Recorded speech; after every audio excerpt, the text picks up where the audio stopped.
the speakers list. Anyone has an objection? So the speakers list is closed. And I have an announcement. I would like to please, like every one of you, to unplug from the other Wi-Fi because the stream isn't working properly. It's kind of like overload, so if you have the data, maybe just pay attention.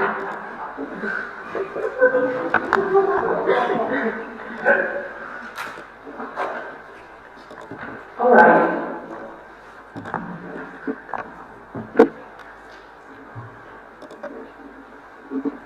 The next presentation is by ESN CZ.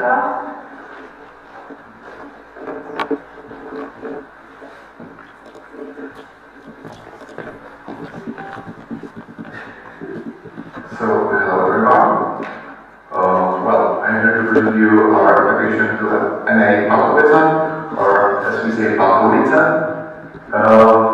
Well, the reason, this is a lady for our mascot, and she's like the true LOC, and she's so selfish, so she wanted to be in the name of our platform, or National Assembly.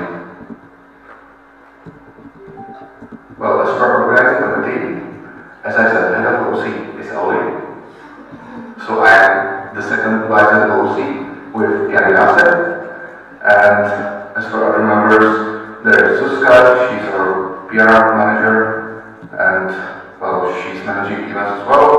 Then Vanessa, our vice president, and Robin, who will be your special bartender, if it, well, basically, happen. As for basic information, its location is Balkovica. It's near Friedrichsburg, which is near Ostrava, and I hope everyone knows where Ostrava is, so there should be no problem. As for date, it's Friday to Sunday, 13th to 15th November, and there would be possibility to arrive on Thursday. And as for transport, you have to take train or bus to Ostrava, then take a bus from Ostrava to Balkovica. It takes, well, I don't know, 1 hour approximately, and it goes every hour, so it's not a problem. And then you would be picked up by our car. As for capacity, well, we were counting with 145 participants, but well, as for the COVID situation, I think there is high possibility that it will be limited to 100 or even less. So, well, maybe we will have to cut spots, but we can hope it won't happen. And as for fee, we have 2 spots for 900 grams and other spots for 1,350. Because we don't have so much money from university, so we have to do it this way. But still, 5 spots are guaranteed for every section if it will be limited by our government. And now, some photos.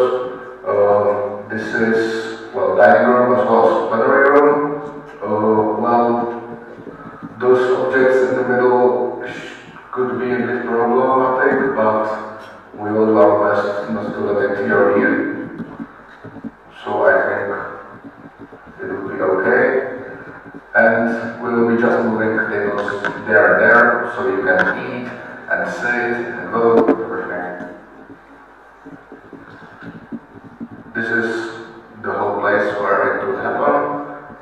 It's quite spacious. There are some small cottages around, but we wouldn't use them because there won't be warm enough for you and you would freeze to death, and we don't want it. And as for Wi-Fi, there is, but you don't need it because less time with films means more time with listeners. That would be all. Thank you for your attention, and I hope you won't deny our application or COVID won't deny it. Thank you.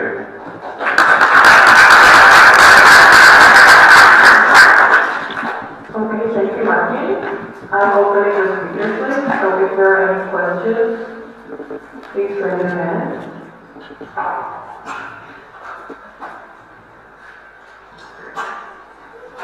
I see no hands, so I propose to close the speakers list. Is there any objection?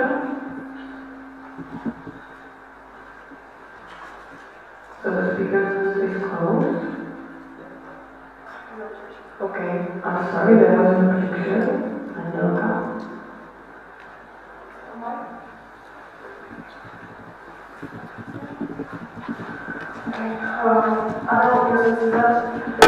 Thank you for the presentation. I would just like to ask you about the COVID-19 situation, because you mentioned it a couple of times and it's actually a very current problem. So have you thought any security measures already, or do you have any plans for that in case like the DOC? Please could you put your face mask down? I don't forget. Okay, once again, thank you for the presentation. And I'd like to ask about your present plans or security measures. If you have already thought about any of these, in case you can actually organize the assembly, or how would you deal with the situation if the government still adheres to the problem? Thank you. Yeah, so, well, we will have to keep some distance between all attendees. So, well, just spacing, like here, just with chairs, so we would space it, and then, well, we would check often if you are respecting every rule, and if you don't, you would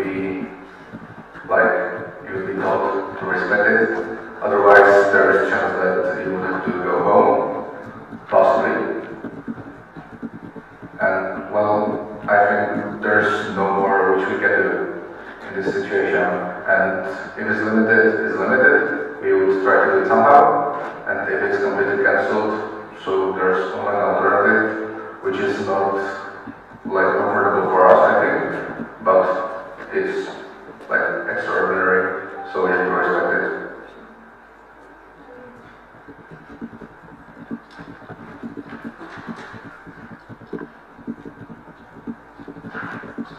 Okay, so I have to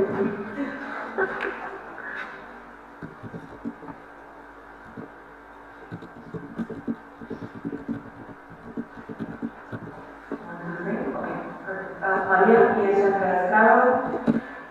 My question is actually very related to the last one.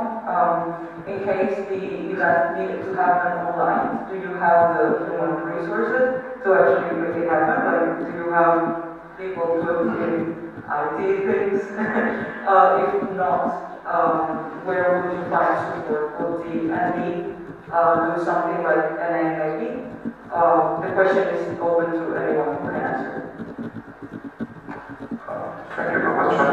Well, yeah, we have really two people making IT in our section, and not in high level. So we would probably ask Adam to help us out.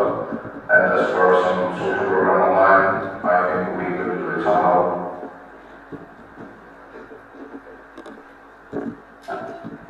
Any other question? Alright, I see no other questions, so I'm proposing to close the speakers list. Is there any objection? So the speakers list is closed. Thank you. Thank you, Martin. And now I would like to ask who's sitting on our stage with a presentation about the partners update.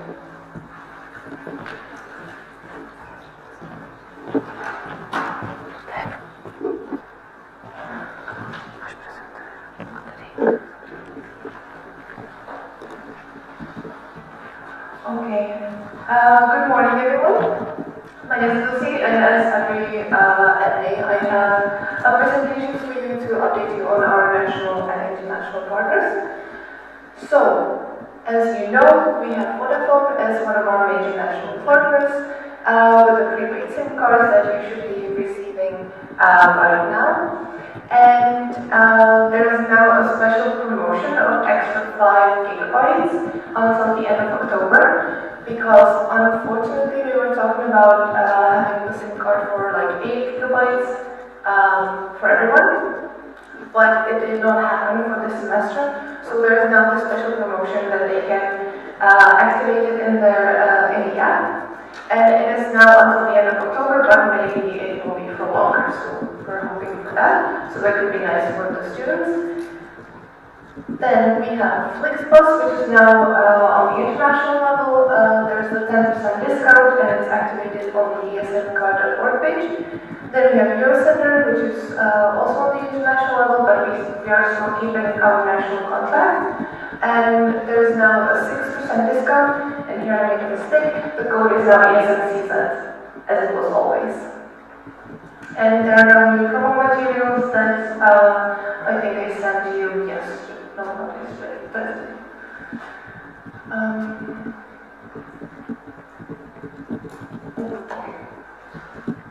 okay, then a new partner that ESN International has, and we have it as a part of the affiliate marketing, is Skillshare. I don't know if you know it, but it's really, really good. I've used it a couple of times with different emails for the free subscription.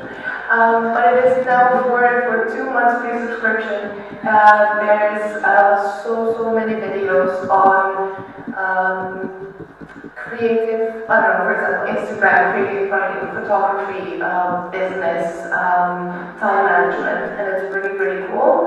And we now have a commission of €4 for every subscription. So I sent you the link. If you cannot find it, let me know and I'll send it to you again. Then, as you know, we still have Ryanair. It was extended for 1 year, but it was slightly changed. So instead of 8 flights, there's now 4 flights. It is a 10% discount, not 15%, and there is still the free luggage. Keep in mind and tell the students that they have to book it 28 days in advance. With the current situation, we will see how it goes, but we still have it.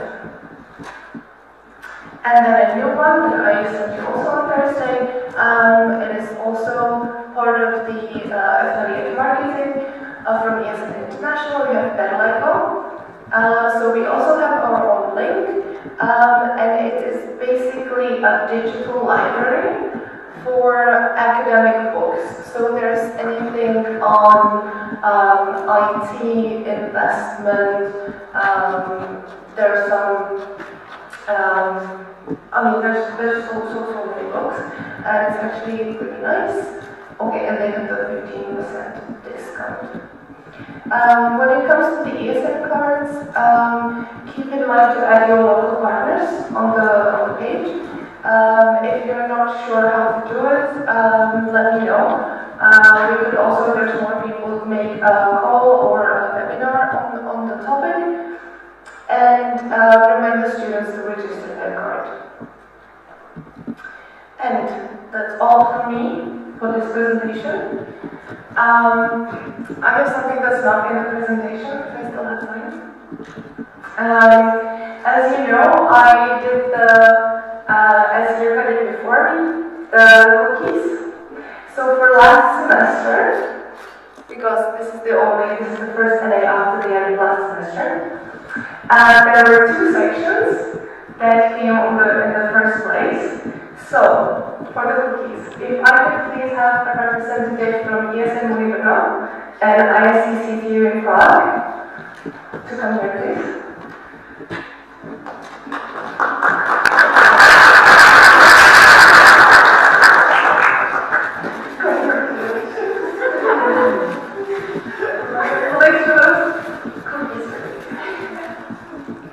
Okay, great job, guys. Thank you so much.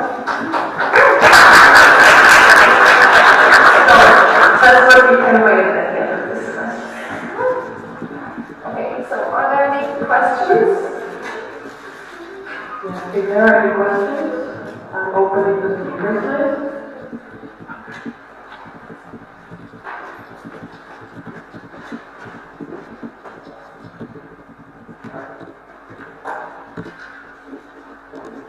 Hi, I'm Austin from SBSC Prague, and I have a question regarding the Prague partnership.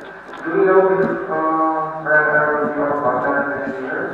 And if not, is there any other partner who would be the reason why our international students would buy ESN card? Because I think that Prague is the reason. So if there is another possibility. Okay, thank you so much for your question. So the ESN International is trying to keep the partnership, but for now we don't have any information on how it will work in the year 21-22. So we will have to see. They are trying, and there is no other major partner like this as an ally. That we know of.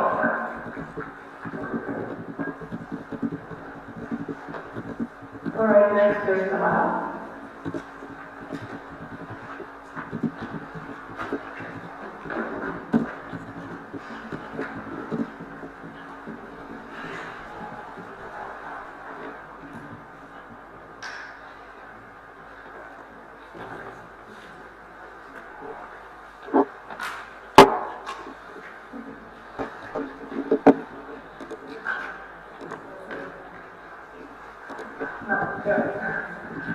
Samara is a CZ track, and I have a question for Prabhakar. Is there also any subscription for free for the month, or we need the students need to pay and then the discount? Thank you, Samara.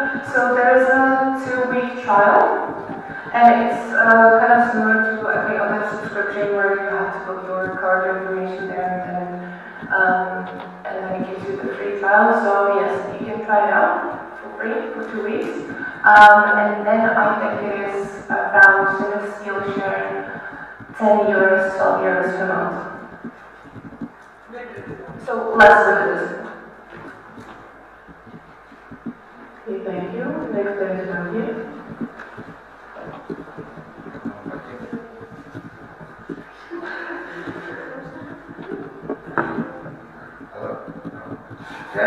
Okay. My name is Oscar. I have a question about the platform. As for those 500 gigabytes, they are claiming it in the app, I suppose. And is there English version of the app? Is that what I'm sorry? English version of application. There is? Okay. Yeah. If there is not, what we can do, we can make a guide translated with screenshots and to help them navigate how it works. Yes, Tamara? I believe if you have only English, it will be only English, because not Russian. Okay. I will Alright, are there any other questions? Maria?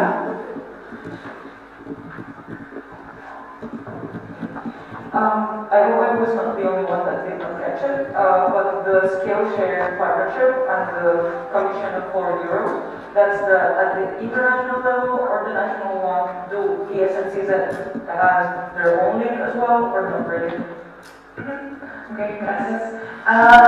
We do have our own national link, so if you cannot find it, or maybe, I don't know, maybe it's not sent you an email, I can send it to you again. Thank you. Are there any other questions concerning the partners?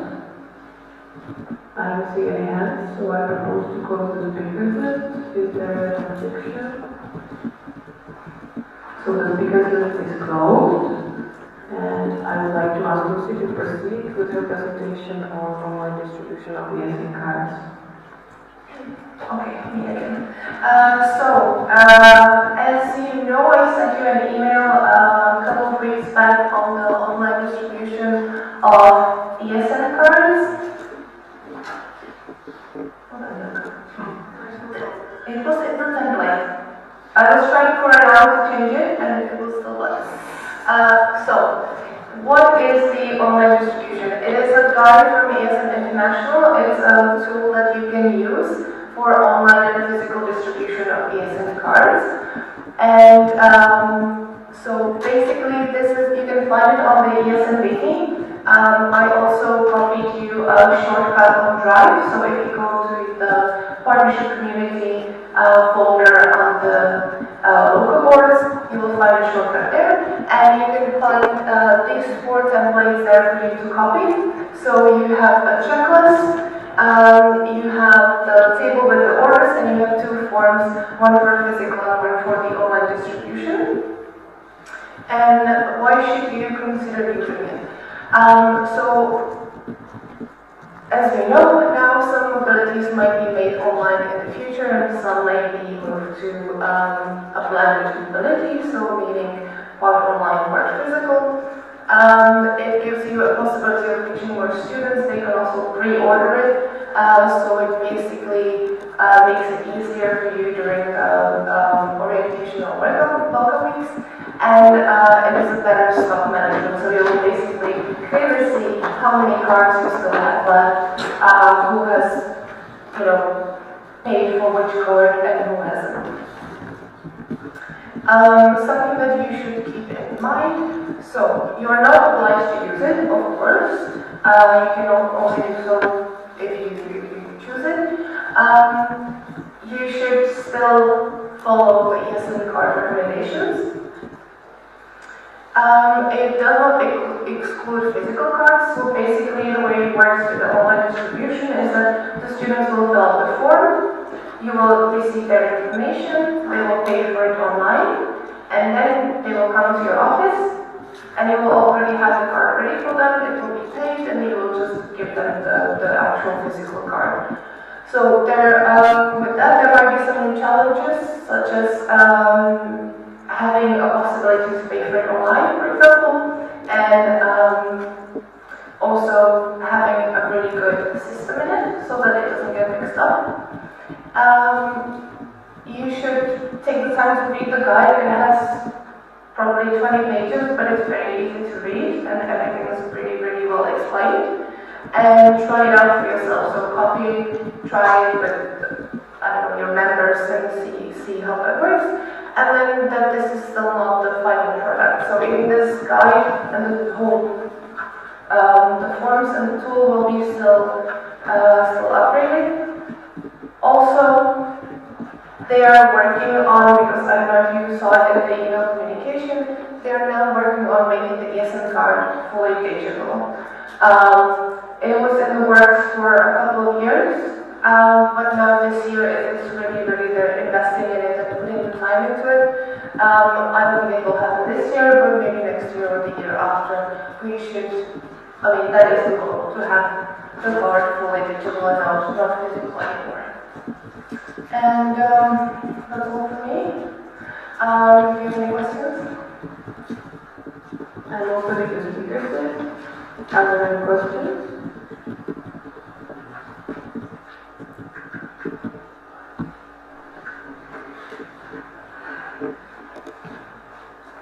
I don't see any hands, so I propose to close the speakers list.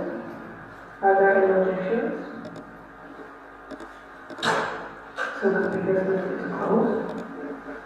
And now I would like to ask Adelka for the presentation of the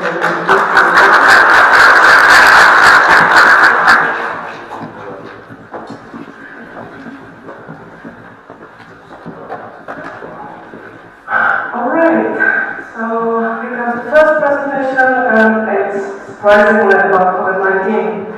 I'd like to ask at the beginning, who of you has read, have you read the document you have sent with the recommendations?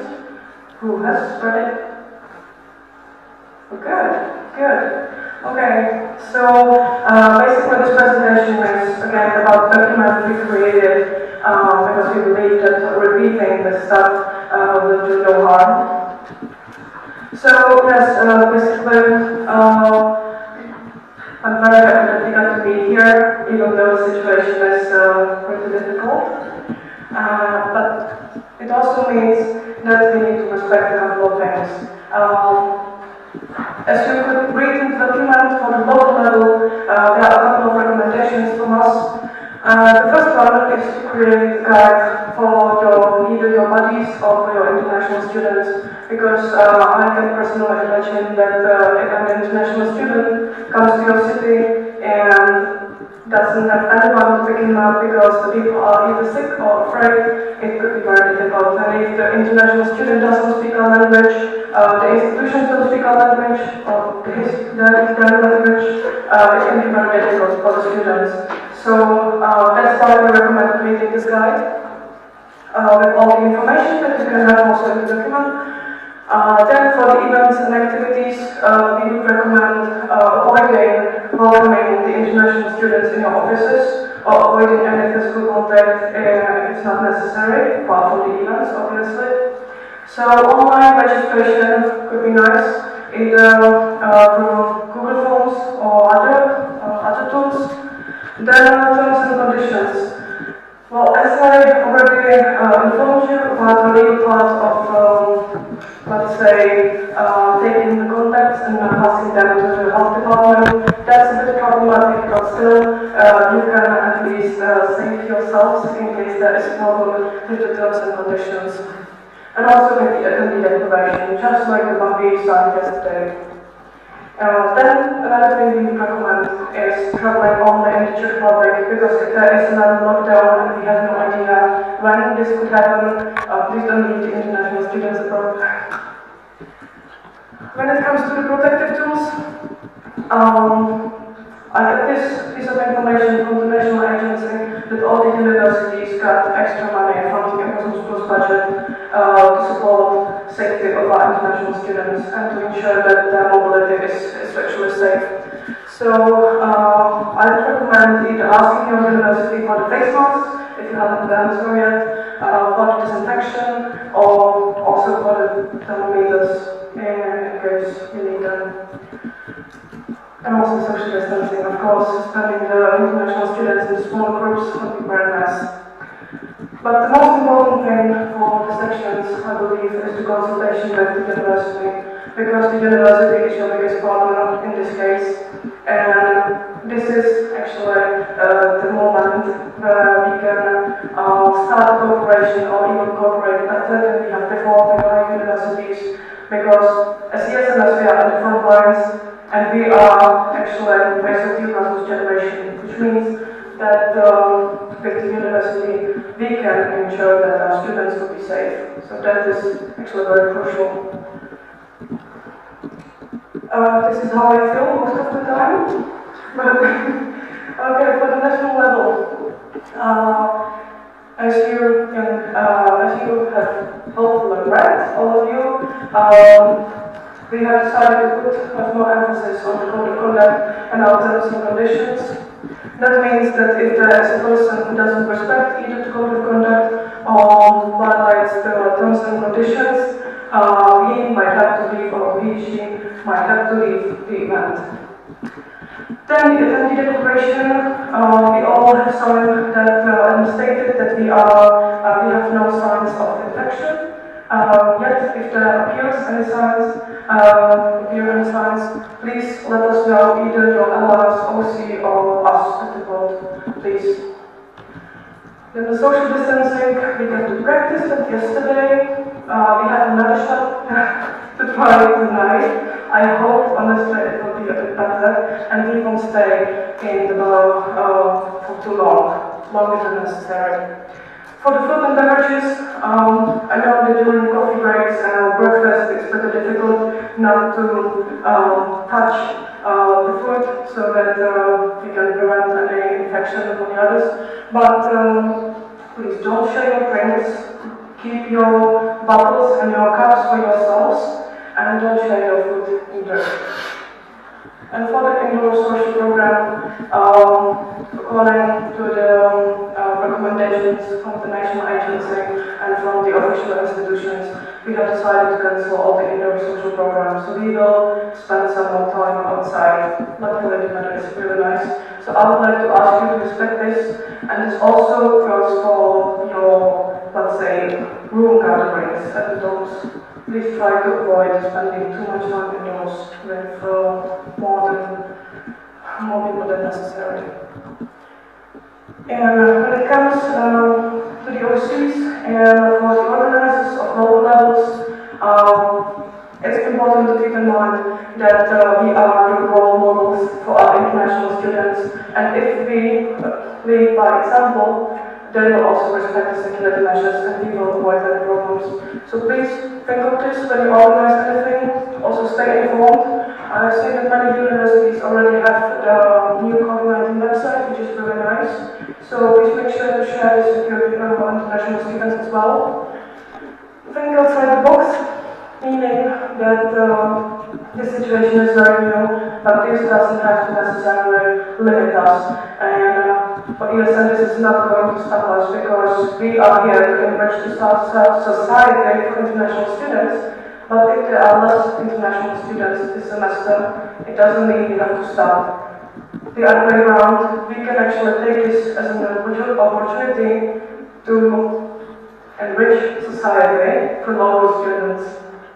So please also think of this and take it as an opportunity. It's a challenge, but it will still work. And I believe that this will not stop us. Because if you need anything, also keep in mind that we are in this together. And I really hope that if you have any problems, you know that you can always let us know and we will do our best to help you. Okay, and what's coming next? We were thinking about how we could actually support you. So we have discussed some new options of using the financial support from the national agency, and we have already ordered some face masks for all the sections and for all our national events.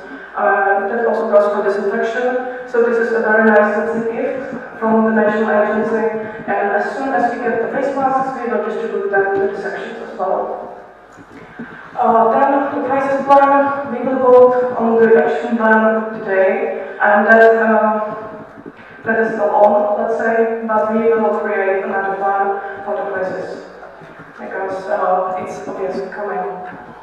And discussions with the ESN International and National Agency, it's still ongoing. Let's say we haven't stopped discussing these things since the beginning of August, after the ESN situation. And all the other countries are now starting to deal with this as well. So this is still on, and we will keep you up to date. So if you have any questions, please let us know. And also if you have any more questions now. That's it for me now. Thank you.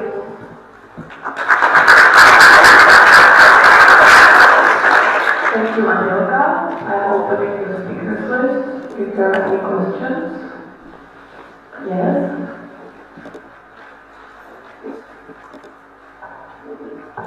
Hello, David, ESN CZ. I'd like to ask about keeping social distancing, especially yesterday. We are aware of the situation, and I agree that our behavior wasn't exemplary, let's say. But we have given you the recommendations, and we are not here to forbid you doing anything, because you all are adults and highly educated people. That's why I believe that there is no reason for us to say more than twice.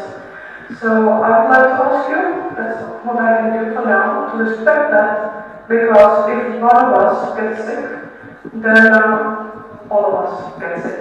And that will not only limit us as the 60 people that are sitting here, but it will actually affect the thousands of students that are coming to the Czech Republic, which is something we don't want to do. So if not thinking about ourselves, let's think about the students, because that's why we are here. So this is my recommendation, and we have also discussed this with the OC. We will discuss it again tonight, and the OC will put much more emphasis on people being in smaller groups and wearing face masks. Okay, thank you very much for your answer. And the second question is about online events, because from our experience, the Erasmus students are not much interested in those. We weren't able to contact them for more than a month, and I think it's lost. So is there, or do you see any, let's say, those? Or... Okay, thank you for this question as well. I believe that the situation has changed a bit because now most of the students are already counting on the Monday mobility, or if they came to Czech Republic already, or if they are going to come in the upcoming weeks, they already know that the schools can close. So I believe that the situation is completely different, and it's an opportunity for us to try again to come up with maybe a different events, or maybe try to engage the international students more in the events, meaning more language classes, more international or country presentations or whatever. So this could actually work. Or even for the students, you can still try to organize this for the local students and use it as a beautiful HR fund. Thank you. Now next is Maria. I actually had a reaction. Oh, sorry. I think that one of the biggest lessons we learned from the first quarantine situation is that the quicker our reaction, the better. It's the same situation as with the normal events, with the physical events. The sooner your students are used to it, the better. Also, you now, as Andrea mentioned, you have time to prepare in advance and be prepared. So our reaction can be actually quicker.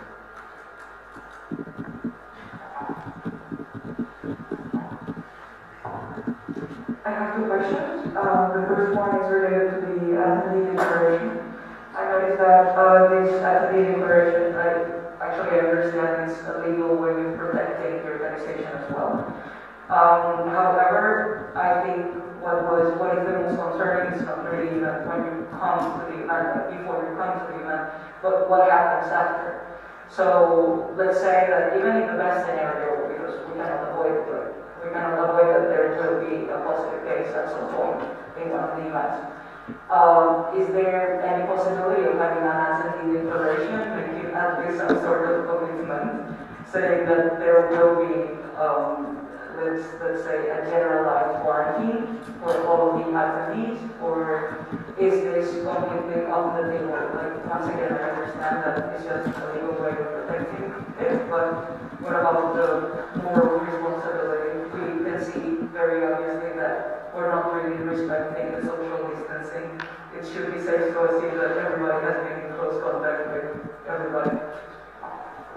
Okay, thank you, Maria.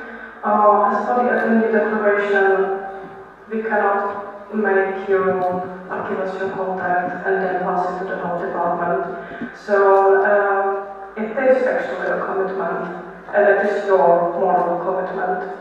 If you're coming to the event and you are here spending time with the others, it is your responsibility to take care of each other. And we are not here, and we actually legally we cannot do this. That's what I've already discussed with a couple of lawyers, and this is not something we can actually do. This is up to all of us actually. Quick reaction to it.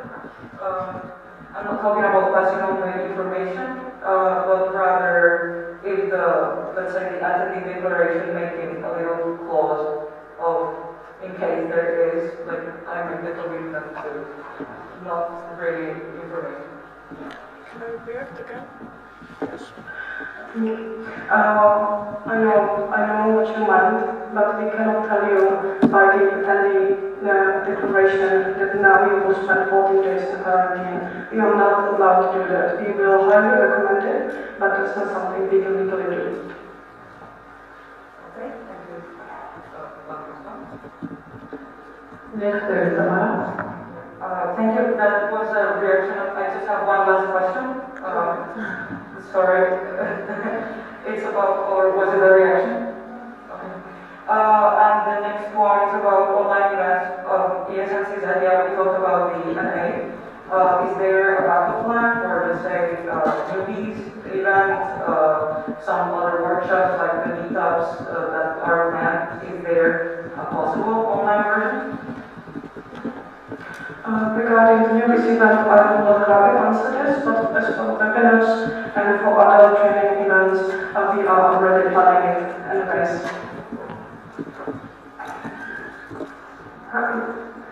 Regarding the reason, we didn't talk about it yet, because it's kind of, let's say, small amount of land, about 30 people. So we hope it should be okay, but we just want to talk about it.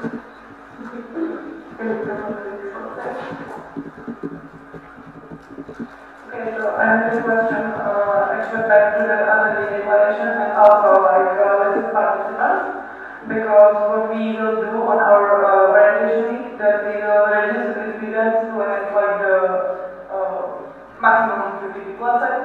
So then they will sign the academic declaration and we will have the list of participants. As I understood, legally we are not allowed to create the comment to the hygiene if someone is like infected or. Well, the thing is, this is actually very tricky. Thanks for the question. If you discuss this with the university, because for the local levels it's a bit different, since you are cooperating on respective university. But for our events, we cannot like by giving you a document and stating that hey, if there is a positive case, you will be in quarantine. That's not something we can do as ESN Czech Republic. Another thing, we are adults. Why should we actually include this in the document? Third thing, it's about the motivation of our members. Okay, and maybe this one answer very well. So there's, I know like it's relation to the infection basically, and there's like the last sentence that illegal, there are illegal consequences. Are these legal consequences also like for international students? They are not like this, because I'm Czech person, you know, so of course I do understand there's legal consequences if I'm correct. But we cannot write them because we will get them if there will be like statement that they will sign up to their legal consequences if you not giving the correct information. Okay, so now you're talking about the local events. After the election, like there is the sentence that it's legal. For the local events. Oh, okay, again, I would suggest discussing this with the university because they have more options. And the academic declaration we have, it's only for us. You don't have to copy it, basically. Yes, you can upgrade it. Alright, thank you. Is there any other questions? I don't see any more questions, so I propose to close this petition. Is there any objection? So the speaker list is closed. And we are ready for the break. Thank you, Angelica.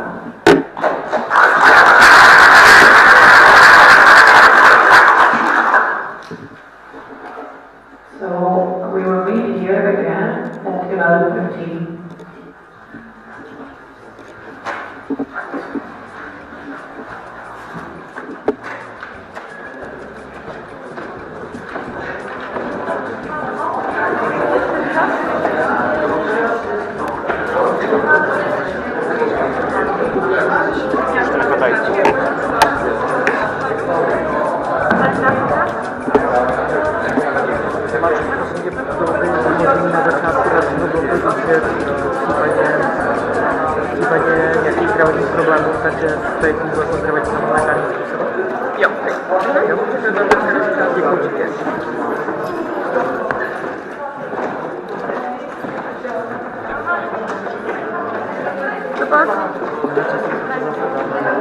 To je hustý, co? Ty vole, bych úplně umřela, jako dělat ten zápis. Ještě jednou vidět Jo, ale tak nějak vodovitě, no, nestíháš, no.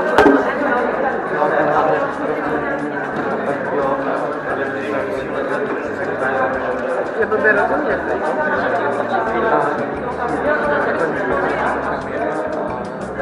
jo.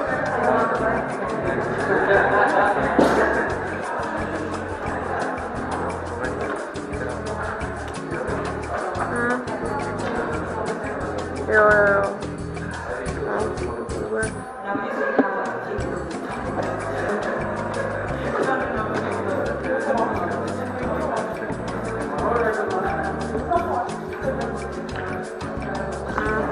Kde je ten link na ty COVID measures? Máš ho někde? My to nejsme schopni skrz týdnu najít ten dokument. Ani jeden z nás.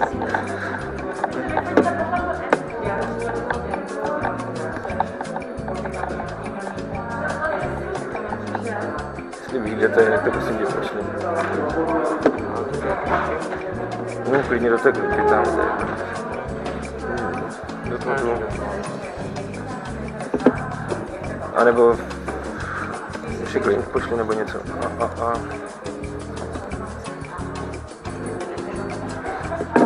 Ta připomínka k tomu, že to máme nastartovat, už teď nebyla špatná, ale zajímavé mě, jak to uděláme. Že ty online eventy máme zkusit nastartovat už teď, ne? Asi ty ketchupy, aspoň nebo něco.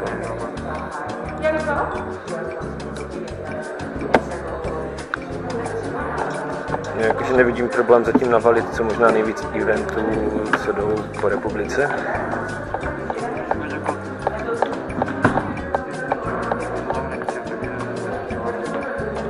No to je naštěstí jeden den a to Slovensko Radkovo. Já vím, že neděláme nic až takového jako šíleného.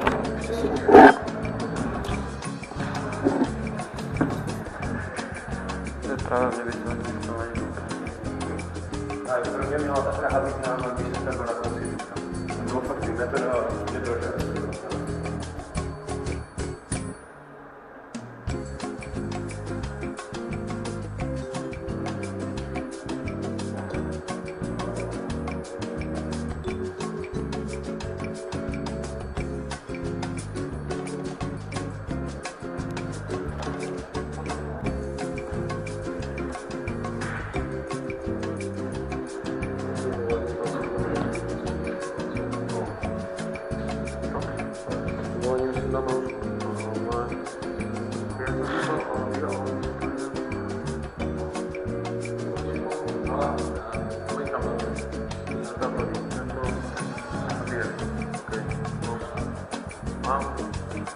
Já musím jít fakt na pomoc.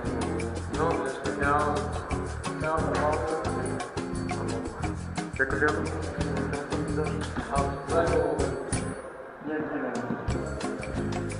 Vlastně to je politické. Co? To nepadá. No, to od toho trezora se dostal. No, ale mě tady blokovali, že to padá, ale tak ten kabel... Já si ho tam strčím, ano, ale... Pak až tě uvidí,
Jaj, sorry. Oni jsou oba, ne? Barevně tak. Ok.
Nechceš do té grupy s chatem poslat tu super fotku s nošením roušky?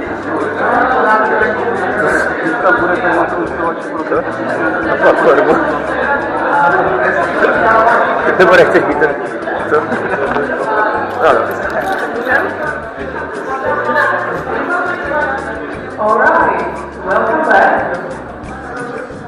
I hope you got some refreshments and you're ready for other interesting presentations. Welcome. Thank you.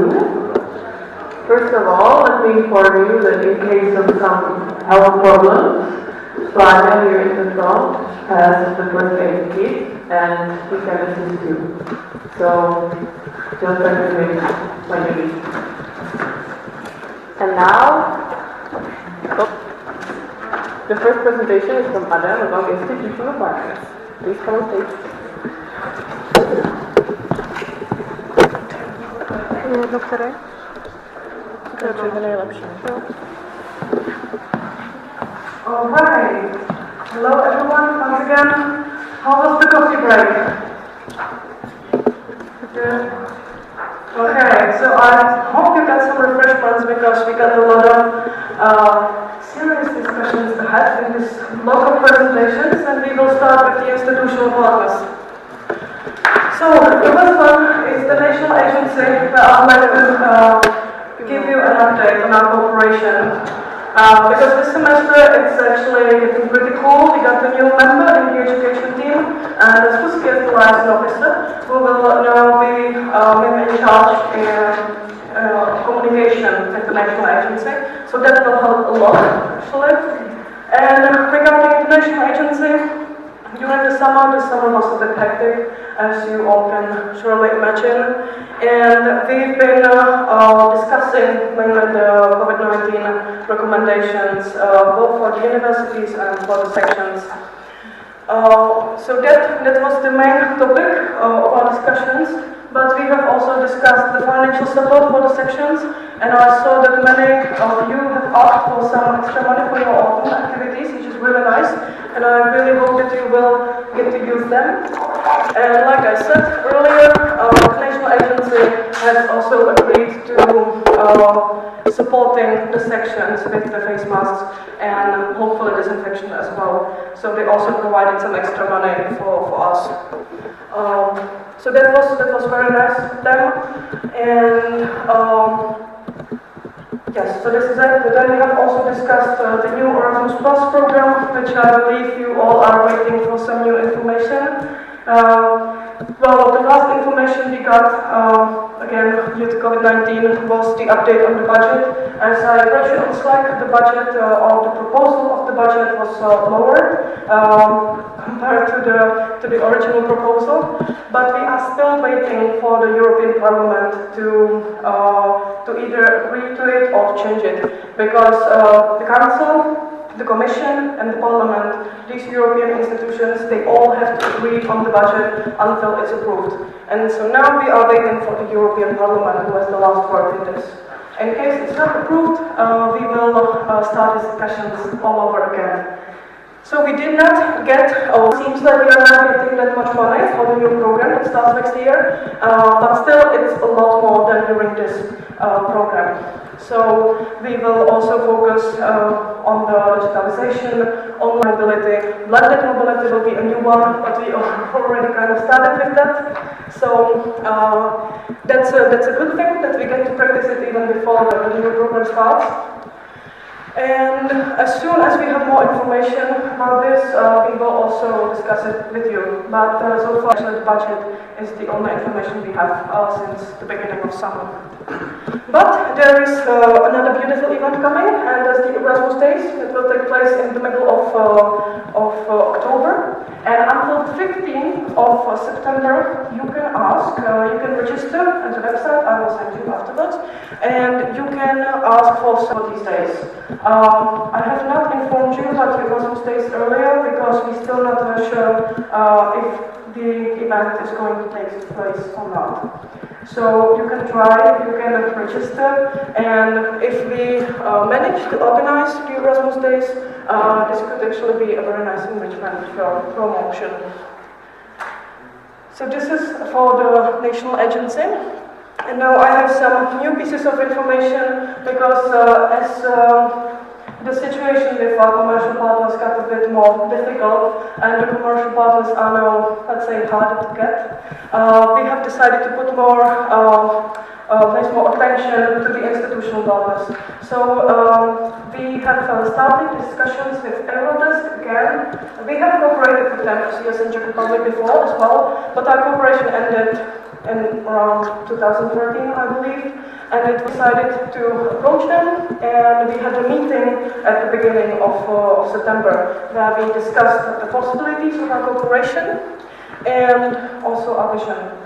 Just to let you know what Eurodesk is and what they can provide us with. As you can see, Eurodesk is the main provider of information regarding the European programs mobility, and they also promote a lot of opportunities. They are in 36 countries, and they have a lot of, let's say, stations in the Czech Republic, which could be very nicely used also for the years in Czech Republic.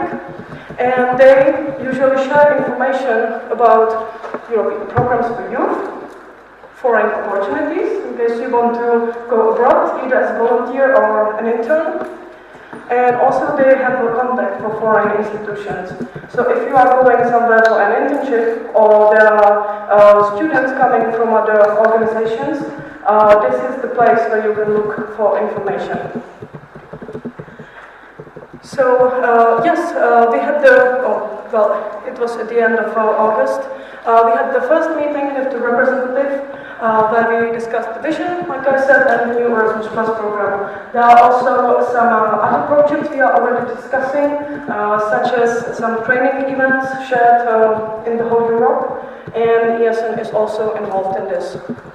And when it comes to our cooperation, this cooperation would be very beneficial for us in terms of promotion, because actually everyone doesn't share events or activities they could promote both the national and local level on their websites and their social media.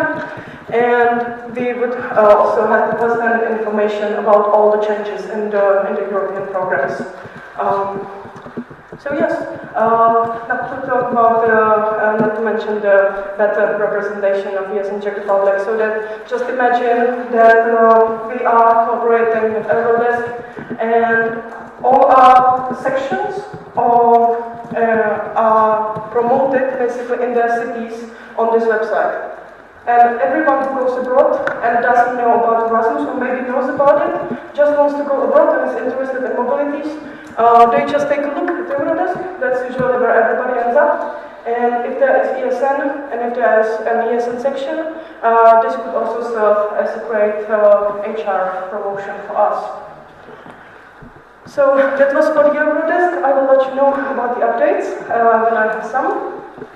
And about the Czech Council of Children and Youth, during summer we have been sharing some best practices or worst practices with other Czech organizations regarding COVID-19. And we have also discussed some grant opportunities, because there is a deadline for a huge grant that we have applied for in the previous years as well coming. And the deadline is in late October, beginning of November, so that's what we were actually discussing. Hopefully we will get a chance to apply for this grant. And also, there was a great achievement for ESN Czech Republic, and I would like to say a huge thank you for all of you who actually participated in the Youth Values project. It was this questionnaire that Vicky Melichová sent you on Facebook. She was a huge spammer at the time, and she sent out 198 special links for you with the questionnaire. And our numbers are actually kind of surprising, but very, very nice. And congratulations to all of you, because we got 186 questionnaires opened, and 141 were completed, which is amazing. Next week we were supposed to have a meeting with the Czech Council in Bratislava, and also with the Slovak Council of Youth, but the meeting was cancelled. So we will have it online, and that's where we will discuss other steps of this project. I don't know how about you, but I'm very curious about our results and about your values in ESN. So this will also be shared with you. That's something to look forward to. Good. And then we have also been talking quite a lot to the Ministry of Interior, where we were discussing EU careers. You can, previously you could see a lot of emails and Facebook posts from Simcha, the education officer. Now Fusky is in charge of that. And thanks to this ministry, we are provided with a lot of opportunities of internships and jobs in European institutions. So if you are looking for something like that, you can approach Fusky, and she will let you know about more information. And yes, of course, COVID-19 recommendations were also discussed with this ministry. And when it comes to the Ministry of Foreign Affairs, there is a new project starting. I will talk about that one in my next presentation, and I will explain more. But there are some discussions starting with the Ministry of Foreign Affairs. So hopefully we, as ESN Czech Republic, will also get to have, let's say, a louder voice in this field. And that's all for now. Thank you very much. And if you have any questions, feel free to ask.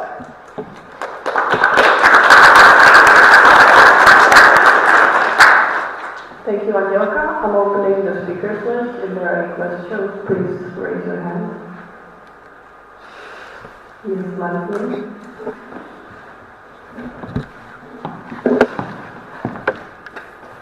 Hello, Martin, ESN CZ. I would like to ask if you have talked to some sections if they were cooperating somehow with Eurodesk before, because I think some of them might. I haven't talked to the sections, during the summer, but I know that some of them were cooperating with Eurodesk. Nevertheless, the national partnership was missing, and we kind of felt like it should be restored to also, let's say, offer this option to all the sections, and not only some.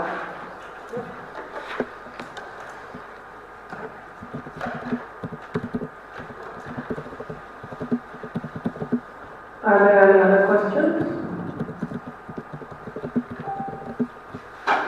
If not, I propose to close the speakers list. Is there an objection? So the speakers list is closed. And Adelka can proceed with her presentation about study in the Czech Republic. Beautiful, thank you. So, here comes the project I was talking about around 2 minutes earlier. Okay, and it's about the study in the Czech Republic. Concretely about Czech Republic alumni. So, Czech Republic Alumni Project is part of national agency, Dům zahraniční spolupráce, and there is a new department that takes care only of this project. What is it about? Also this project, it is supported by basically all Czech universities and colleges, and also some commercial partners. And the goal is to improve cooperation with international students who have studied in the Czech Republic, basically, long story short. Also, they want to improve the services that the universities offer to these people. And also, they want to raise awareness about our country as a place of culture, knowledge, and potential. More goals to explain this to you a bit better.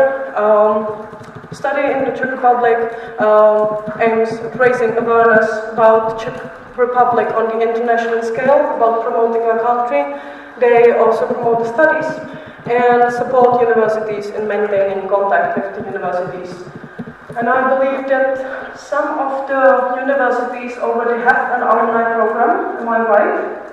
Who has an alumni program at their universities? Mona has one, by the way. Okay, good. It's good to hear that it's already present at some universities.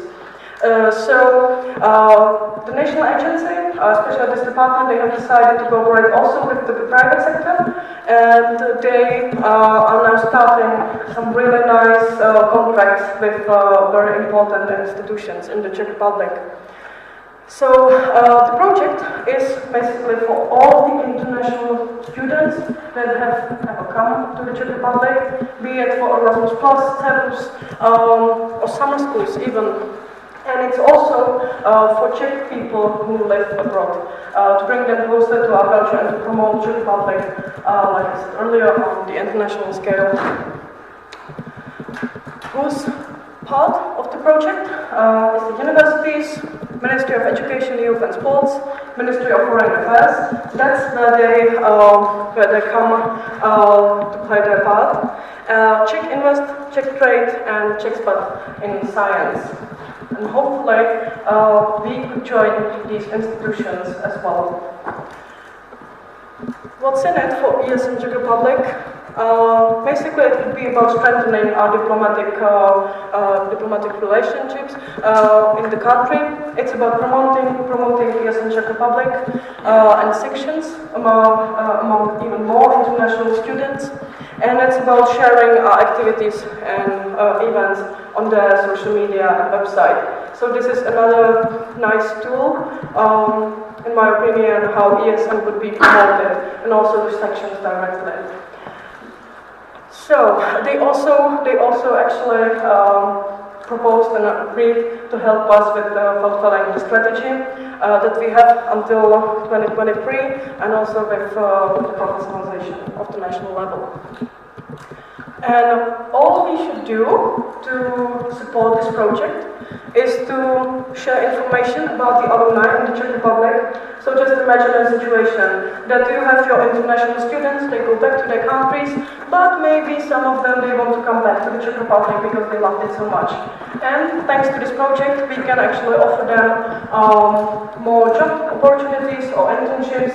We can also help them with accommodation, even better if they come for longer, and study in the Czech Republic, also starting their cooperation with the foreign police and with these institutions, which should really help with the visa problematics in case the students decide to come back to the Czech Republic.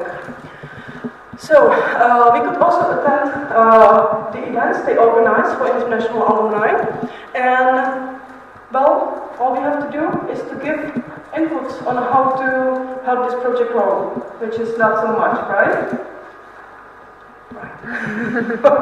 Okay, this is in Czech, I'm really sorry. This is basically how it could work, because they are now creating their LinkedIn account, and the information could be shared also on their website, Facebook, Instagram, YouTube, basically all the social media you can imagine, and the international students hopefully as well.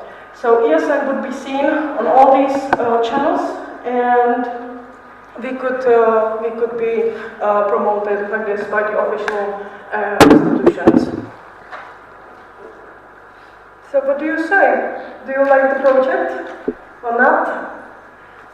Well, if you have any questions, please go for it. Thank you.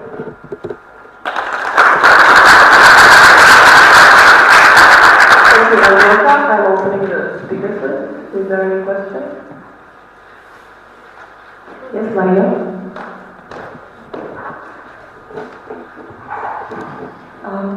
Maria, ESN CZ. First, I have to say that I love this. First comment. Now, my question is there any idea of how to incorporate the ESN CZ alumni as well? Like, is this somehow, or will this somehow be related to this different initiative? Or we're talking about two different, completely different things in here? What do you mean? Is it alumni like the national ones? Yes, exactly. Okay. Like, is there any plan to make these two things work hand in hand, or is it just completely different things and that's it? Well, this is basically only for the international students or for Czech people living abroad, because the Ministry of Foreign Affairs is now creating a new website and launching a new project that is only for people who are living abroad, so they don't lose connection with their home country. But regarding national alumni, they could be involved as well, but in terms of, because our national alumni, they have a lot of experience, you know, they know about other companies where the international students could work, etc. So this is how we could approach them and discuss this with them. That's for now. For now, this is the only involvement I see. Thank you. Is there any other question?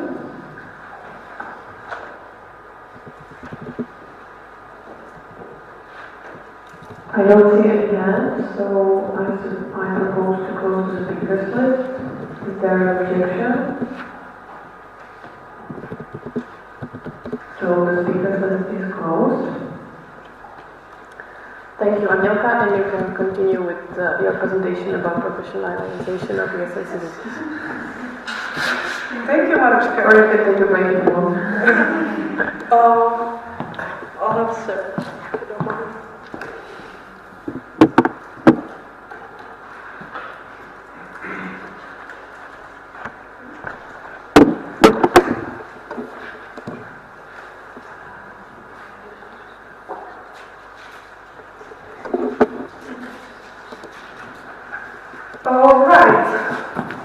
So here I come again, and this time, this is a topic that is very close to my heart. I hope you will like it as well, because we are now opening a whole new book that can write the history of our organization. So I would like to introduce you our vision and also some history about the professionalization of the national level. So I'd like to ask you, What does being professional mean, or what does it not mean?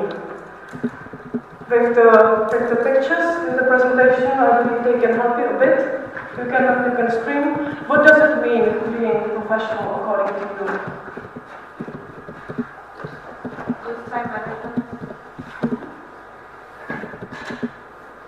Being confident in making the own decisions in the particular subject.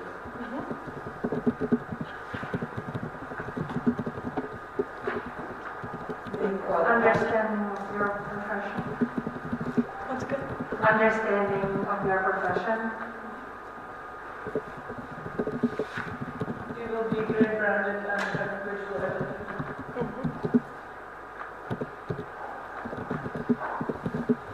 Having your place in the organization. Okay, thank you very much for the inputs.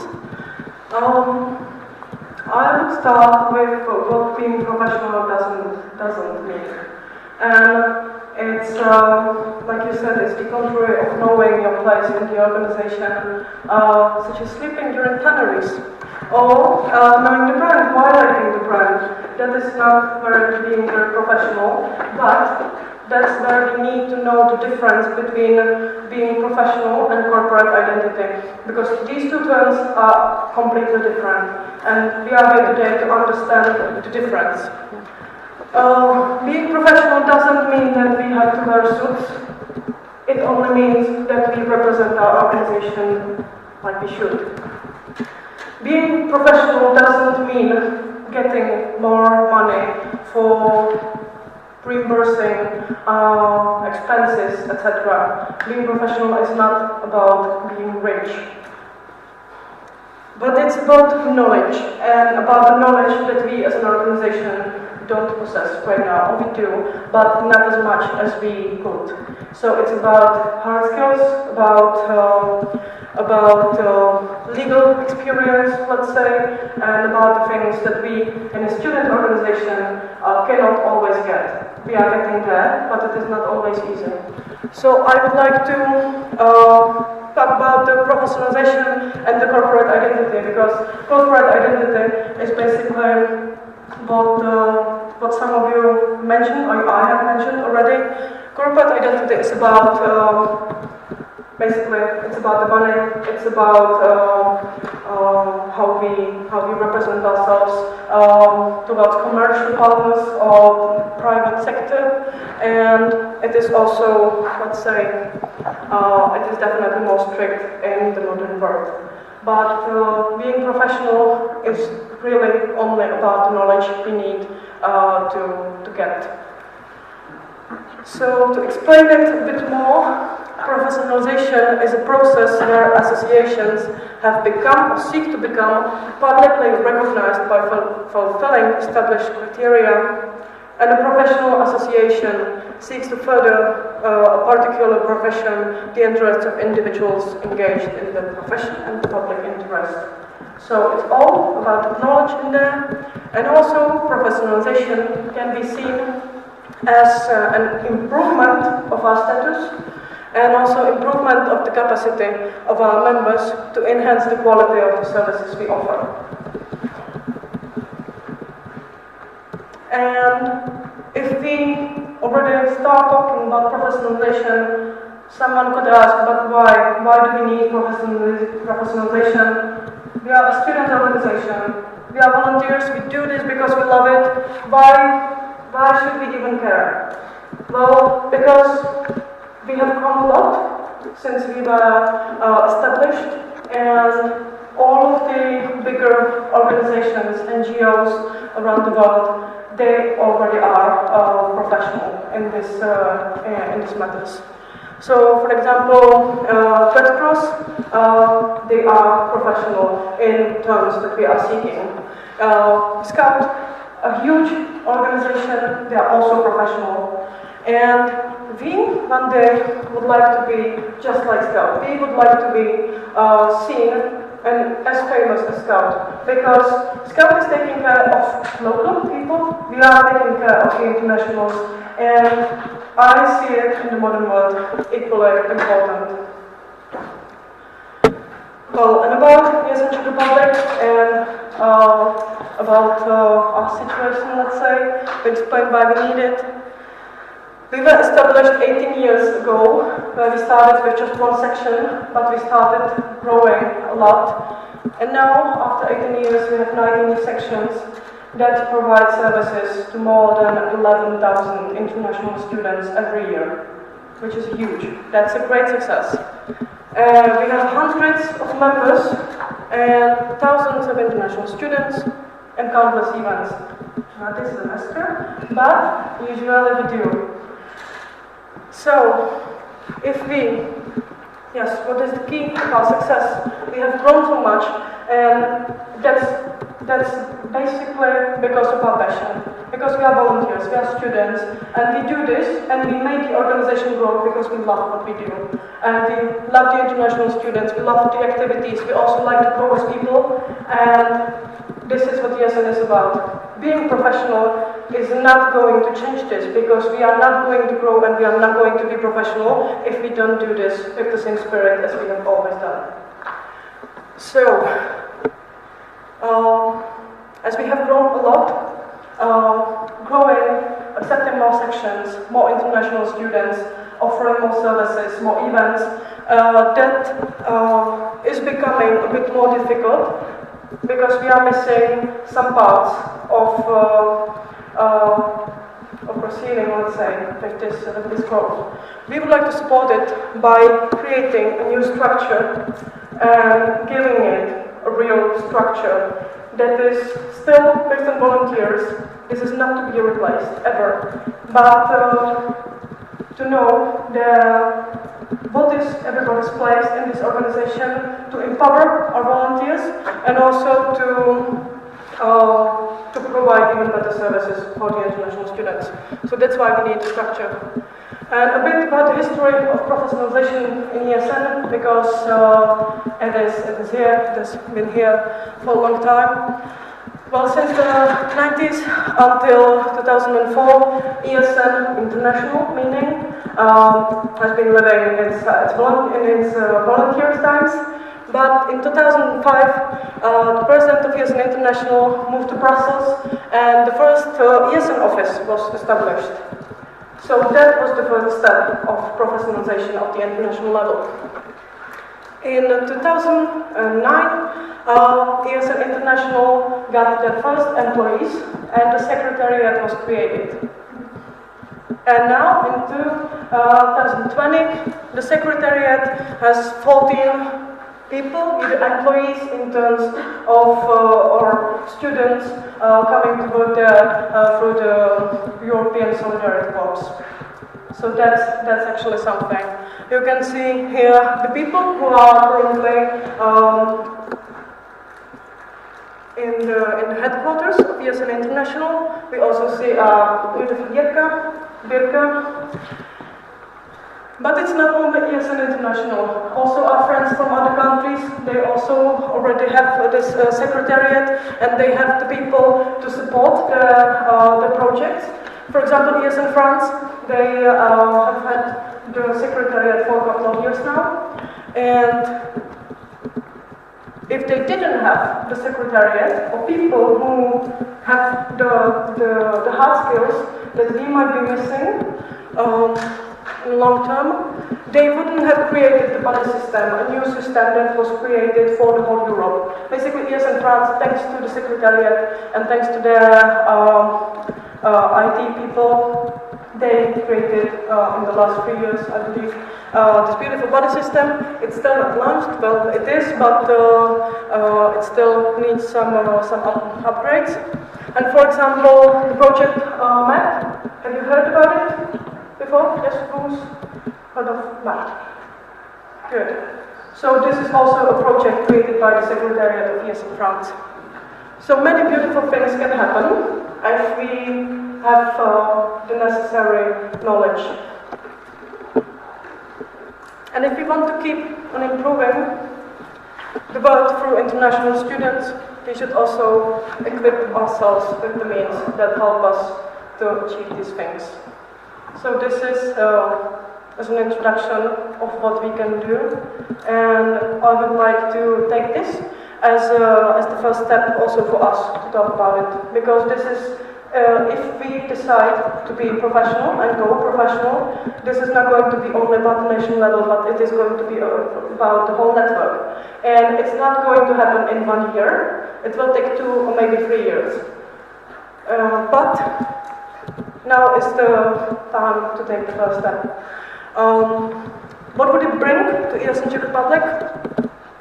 It would bring a direct influence on decision making related to mobility, which now we have thanks to the national agency, but this could be actually even better, because we could focus more on the institutional partnerships, on representation, and we could maybe focus even more on grants, which could help a lot with funding. Getting more grants and having people experience in grant writing would be really cool. And maybe we could also organize the national event we've been talking about for 10 years already. Just imagine how much time the national board have for the sections. Because now basically what we do, we get involved in a lot of bureaucracy and also grant writing and all these things, that when you come to the national board, when you join it, you don't necessarily need to possess this knowledge, for example about grants. And you learn it along the way. And then you spend the whole night writing a grant application that turns out to fail. But instead of writing this grant, if we, for example, spend more time with the sections or whatever, I believe this would be very beautiful. To focus on the things that we are here for. And also, it would be very nice in the future to have a secretariat that works for the sections, that would support them directly. Just imagine having more IT people or more communication people that would help with the graphics if sections were missing some people in the board or in the section. So these would be the people experienced who have the knowledge, and they could help the sections directly with all these things. So now about the options that we have. We could talk about getting an ESN CZ office. We could also talk about getting some interns, even employees, or a secretariat. These are the steps that we should hopefully talk about them, because now basically our best shot would be trying this through the European Solidarity Corps, which is a project that is part of the Erasmus Plus program, and European Solidarity Corps is also used by other countries. Now, I believe you have seen that ESN Spain has gone professional. They already have their first project manager. ESN Portugal is also creating the secretariat. They already have some interns. Even some sections in ESN Portugal and ESN Croatia already have some interns. They are accepting them. So this is our best shot if we want to go professional, if we decide to do so. And our next steps now would be getting ready for the new program that starts in January, because it is connected also to the European Solidarity Corps in terms of new accreditation. So we need to wait until then to get the quality label. And what is a quality label? Quality label is proof that an organization is stable and is able to accept people to be hosted in this country. So just imagine that through the European Solidarity Corps, if we decide to get this label, it would mean that ESN Czech Republic could either send our members outside to different countries to work for ESN or for other organizations, it doesn't matter, if you decide to get some more experiences in other fields. And we could also accept people from other countries and other sections, not necessarily from ESN. So this would be a win-win, but to get the quality label, we first need to get the accreditation that we are writing an application for these days. And we also need to prove that we really are stable.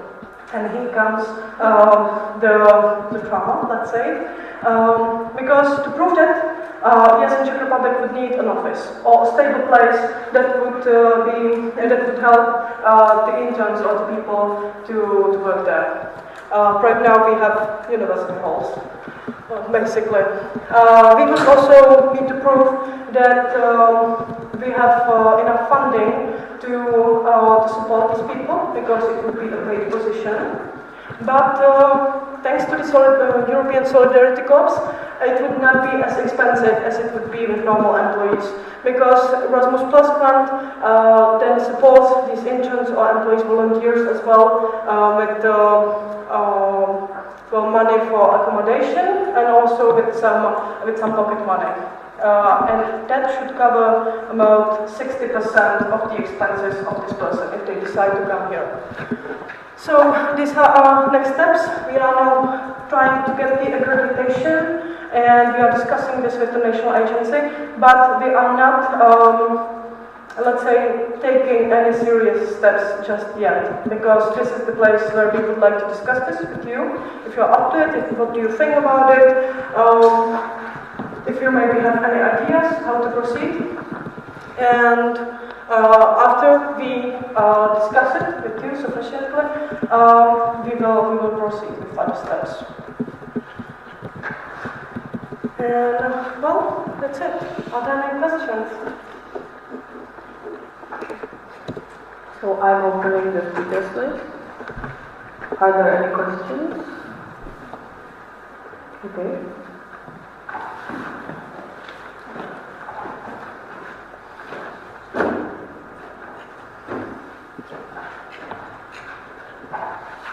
Hi, ESN Slovakia. I would like to just say it's not European Solidarity Corps, but CORE. Because it's from proud word, but it's reading in English like core, not course. Okay, then we should discuss it with the international board as well. You can find it in training of European Solidarity Corps on UFAS, and plus they have a new platform for this, and it's included there like training. Thank you. Okay, next, Anička, any questions?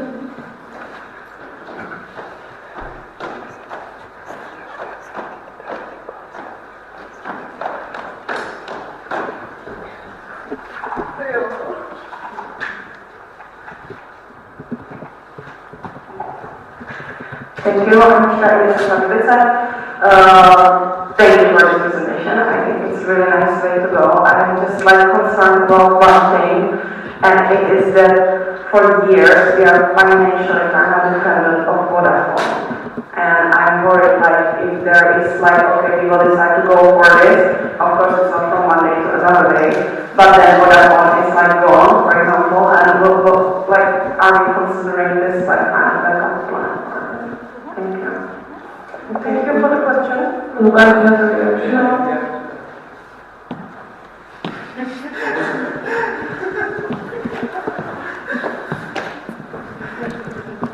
Yeah, thanks for the question. There will be basically the whole session as an answer to your question later. Actually, I have an addition to the answer, and that is that thanks to the European Solidarity Corps, is that correct?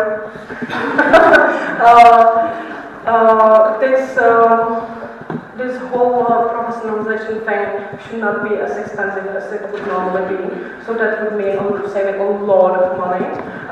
There will be a session about it. Nevertheless, I already have 5 options in my mind how we could actually get the money, and we are discussing this mainly with the national agency, just to know if we can do it now. Because if we didn't know that we can do it now, I wouldn't be standing here right now. If that's enough. Yeah, I wasn't thinking that we didn't think about it. No. Okay, next I have a question for you, Ilka. No, it's fine, I have a mic. I wanted to ask you personally, as the president of ESN CZ, what do you consider the best first step for us to do? Best first step, well, that would be actually hearing your opinions on this, discussion with the network and with the alumni, with the newbies, and also with the sections. Because if we decided to do this, sorry, too many presentations, then it will be up to all of us, basically, and it will be a long-term project. So, yes, the first step is to talk to you, to hear your opinions, to hear your concerns as well, and to discuss them, because this is actually, it's also one of the priorities of ESN International, and this year seems to be the perfect opportunity for us, because surprisingly, thanks to COVID-19, the institutional partners are much more open to this these days. Okay, next topic.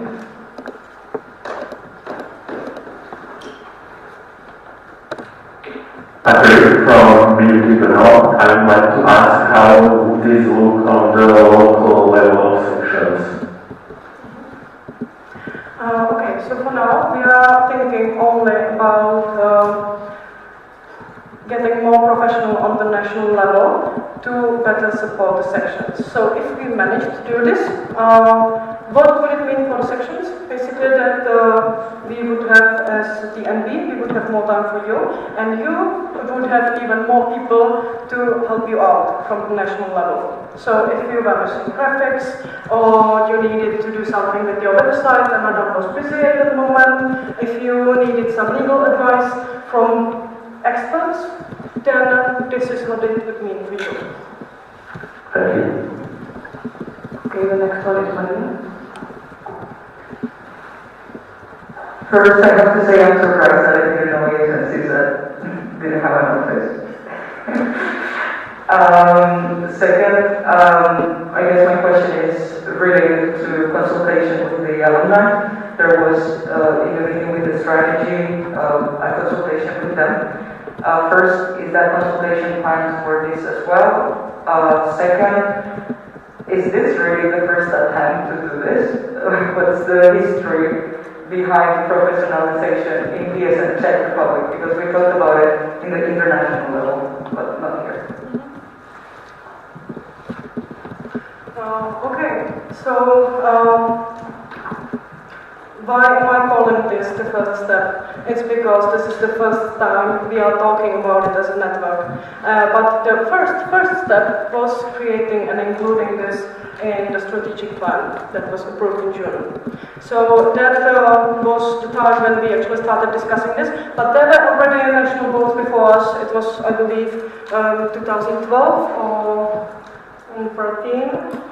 They were already discussing the options of going professional, but at that time it was, ESN CZ was in a completely different universe, so it kind of disappeared. But these were the first thoughts in ESN CZ. Then we started discussing it a bit more last year when writing the strategy.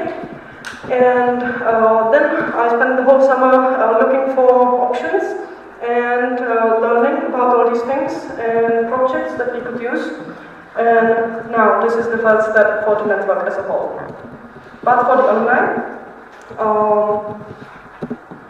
we haven't consulted to them about this, well, only about this just yet. But I would have to discuss this with Tata first as the alumni coordinator.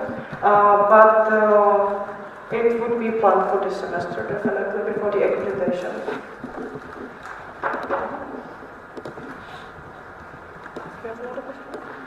Yes, another question from Maria.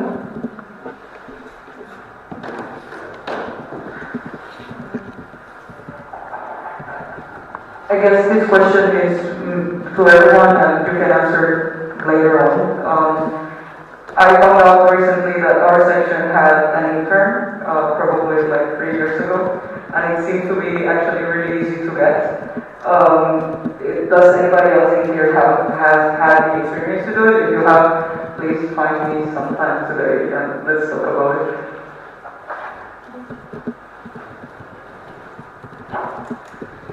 Okay, is there anyone else with a question concerning this topic?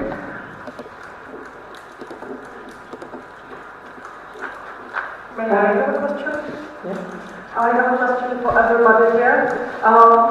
Can I ask if you show me your finger thumbs in a yes or no? How did you understand the topic? I mean, do you now understand what is behind and you understand my point of the whole thing? Yes or no? Yes. Good. And just based on this presentation, does it sound to you reasonable? Would you like to proceed with more steps? Yes or no? Good. Thank you.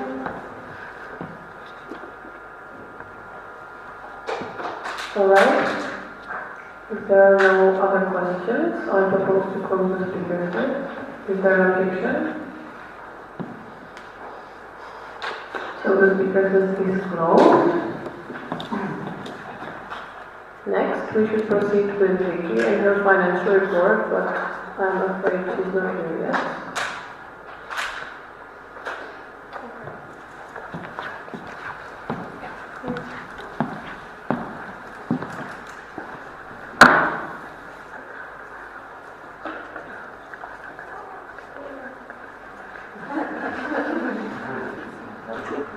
So there's going to be a change in the agenda. First, we're going to proceed with point number 14 and another presentation about action plan.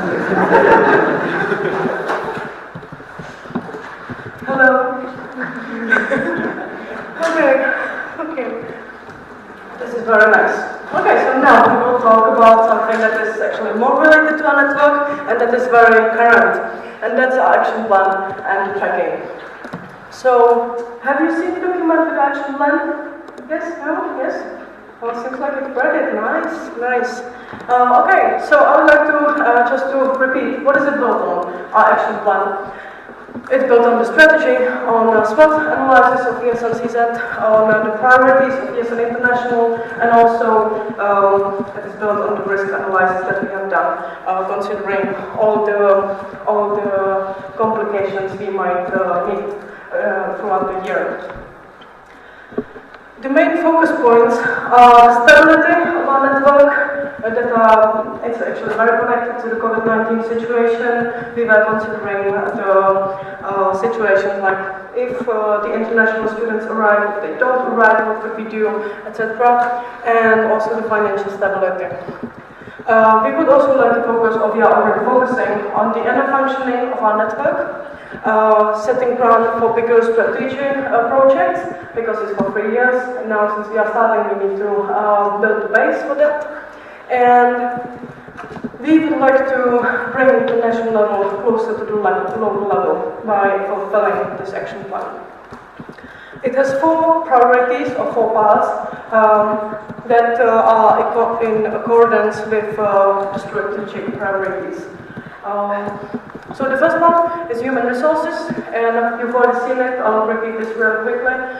It's about the HR campaign, active communities and teams, external opportunities, both commercial and institutional partners, inclusive environment, and about the campaign Make ESN CZ Greater that we will talk about later today.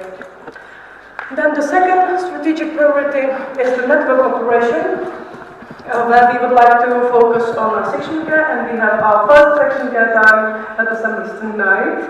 Nice, I'm really looking forward to it already. We also want to focus more on our alumni, on the section cooperation, and thanks to ESN review, also on the agenda changes on the national level that were introduced to you at the extraordinary National Assembly in July. Then we have, that's also network operation. It's about international wiki, because now, for example, every country is has to upload their action plan to the international wiki and to keep track of the activity. So that's why we would like to focus on it a bit more, since we have the new influence. Then about the section consultation, keeping the knowledge, because that's what we tend to lose always or not foster enough. It's about causes of ESN because from a little project that causes there at the beginning, they have grown into values basically, and it would be nice if we came up with more ideas about this. Also, it's about transparent communication and financial sustainability. The third one is activities and services. So it's about sustainable events with the OCs. Also about recommendations. We also want to continuously map the network's activity as we have done last year when writing the strategy. It's about fostering the partnerships we have, both commercial and institutional, and about new concepts of our events. So that's for national team buildings and training events. And the last strategic priority is advocacy and stakeholders, where, like you already know, we would like to focus more on the professionalization and other institutional partners like I have presented a while ago. Then it's about the new Erasmus Plus program, because it's going to bring a lot of new things and we need to be well prepared for that. So I would like to put more emphasis on the transition we have with the sections, and also discussion with the national agency, and then greater representation of ESN that is also connected to the projects I introduced before. And now, according to the process description that was approved together with the strategy, the national board is well, we have to send you, we have to create and send you an action plan progress tracking. And according to the process description, it should be a part of the preparation package, or 2 weeks before the National Assembly. So we have created such table. I believe you all have seen it, more or less. And the only thing that we have decided to do differently was not to send it to you only in the preparation package, but to leave it to you publicly shared throughout the whole year, so you can check upon us whenever you want. So this is the beautiful table with the let's say Kanban. So we used some project management techniques and methods to measure this better. And you can also see the concrete steps that we are taking. So we have created some sheets. And there is one for the whole NB, and then for each position. And every one of us regularly updates this table, where we share all the steps we take in order to fulfill the action plan, both the personal and the board action plan. So, yes, this is what I have already said. We believe also that this table will support the transparency that we like to offer you, let's say, and we would also like to give you a better insight of what we actually do. So you can always approach us if you have any questions, and we will update this table every 2 weeks before the NB goals that we have with the network. So starting on the 22nd September, that's the day when our first public call will take place. And we will also discuss the updates from the table. So you can always join us, ask us, and learn something new about what we do. And this is all from me. Thank you.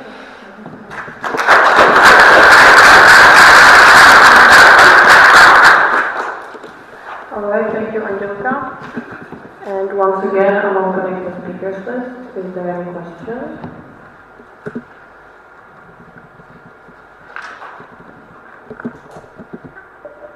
I don't see any hands, so I propose to close the speakers list. Is there an objection?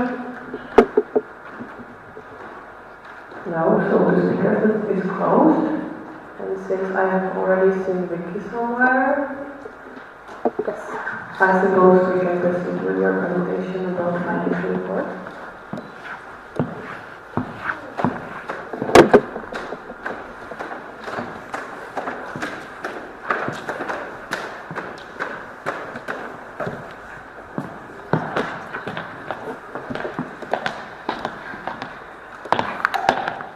Hi everyone.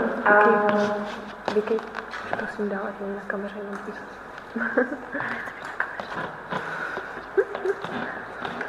So this is a presentation on the financial report of the mandates that have already, the past mandate of the National Board, but also on the finances of the year 2019, as was presented in the preparation package.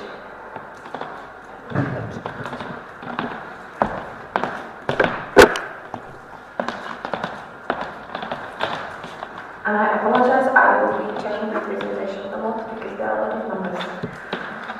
So the part one is the one that you should be voting on, and it's on the year 2019, and it's, I call it accounting perspective because it's something that the year 2019 is not a year of any national board mandate, but it's a year of, important for the accounting, it's for the taxes and everything. So this is what we file with the tax office, this is what we pay the tax on, but it basically represents half of the past mandate and the half of the mandate even before that. So these are the financial results of this period. From main activity, we made a loss of almost 400,000 crowns, which is not a bad thing, I will explain later. Yeah, so the main activity is what we have in our statutes. Basically, it's spreading awareness about interculture benefits, also on organizing assemblies and things like that. So this is what ESN was made for. Whereas side activities, vedlejší činnost or ekonomická hospodářská činnost in Czech, is what we make money on. So basically, it's, for example, when we decide to sell some merchandise or when we get money from Vodafone. It's everything like this goes here. So why is there such a big loss? Because how does this in the Czech Republic works? Firstly, for example, we get a lot of money from Vodafone, but then we send most of it to some OCs. So we get money from the side activity, but we send it from the main activity. So logically, the main activity is always at loss. And in 2019, in this period of time, by the end of the year, we were in a loss of 108,000 crowns. That's it. Now, the ESN perspective on a slightly different period of time. This is the financial report on the mandate of the National Board 2019 and 20. So the one mine and the one whose mandate finished on by the end of June. So this is just for a perspective. How much money we actually received by year. That doesn't mean that we get to keep all of it, but I put it here because I believe it's been slightly different last year or two, because there have been a lot of big events flowing through ESN Czech Republic, and this didn't used to be the case in the past. Normally, there are OCs that are capable of managing the finances on their own or through their spolek, but this year there were some, we organized an June and a Liberec, which were organized by sections who are not zapsaný spolek, and also Zubří, which was organized by sections who are really close to paying the value-added tax, so we flown it through ESN Czech Republic. Also, there were some other events that we invoiced for. Also, per year, usually you have to pay for ESN cards for membership fee. We sold some ESN merch and towels, and obviously we received money from our partners. More on that later. Yeah, so it was over 1 million crowns of income that we invoiced for in the last year. In the last year, meaning last Monday, which is the 1st of July 2019 till the 13th of June 2020. Yeah. So at the very beginning of the last mandate, we have had 588,396 crowns, and we store money at 3 places. The first one is a cash box, the second figure is our main bank account, and the third figure is our second bank account, which is called an NR fund. Not sure how it's called now. It used to be an NR fund. And at the end of the year, we had slightly less. Yeah, but still, there was an income of over 1 million crowns, as I showed you. So it's kind of close, the two figures, and it seems like we made a loss of over 11,000 crowns. But I don't agree with that, because if you look at it from different perspectives, I will explain. The first figure you see is what I just presented. The second one, and I'm really sorry that this is going to get confusing. The second one is the money that only fairly belongs to our mandate. And it's the situation, it's the real situation of this Wednesday.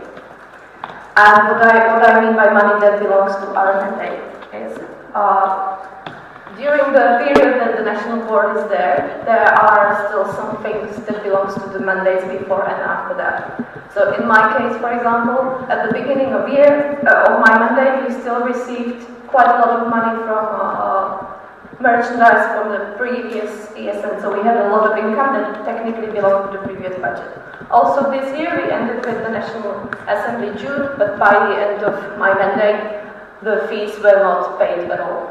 So the section still owed ESN Czech Republic quite a lot of money. Also, we have still some money, over 23,000 at the, no, I will just tell you later. And also,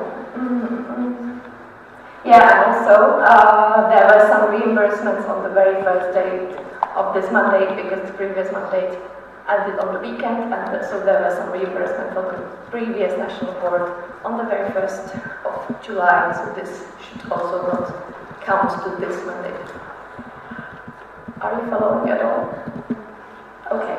And the third one, the most creative one, I admit, is from the start of the mandate to the future, unknown future. And that's money that is yet to belong to our mandate, because some people still have not paid the fees for the National Assembly, some people still have not paid the merchandise for the AGM that did not happen by Wednesday. Also, we are yet to receive some support from the DZS for events that already happened, for example, the transition meeting, or we are yet to receive some support from Chereduma. Has Angelika mentioned that? No. Okay. I will mention it in the next slide. It's a fun thing. And also we have some money at the tax office that I forgot to ask back, because I thought they will send it automatically. So this is the same thing but in a different layout.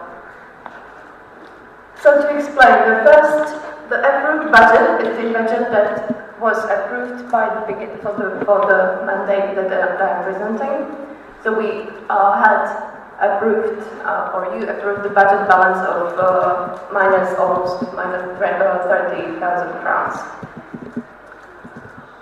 In the current situation, from the things that belong to the budget, more on that later, we would be at loss of minus 67,000 crowns. If I look at the most creative way, we would be making profit of little more than 1,000 crowns. But then there's the orange part, the other cash flow. And the other cash flow is what I was describing. So for example, when there's an OC that's not able to invoice the fees on their own, or when we decide to sell t-shirts, or when we decide to do something that was not in the approved budget. And on that, we have made a profit of 90,000 crowns almost.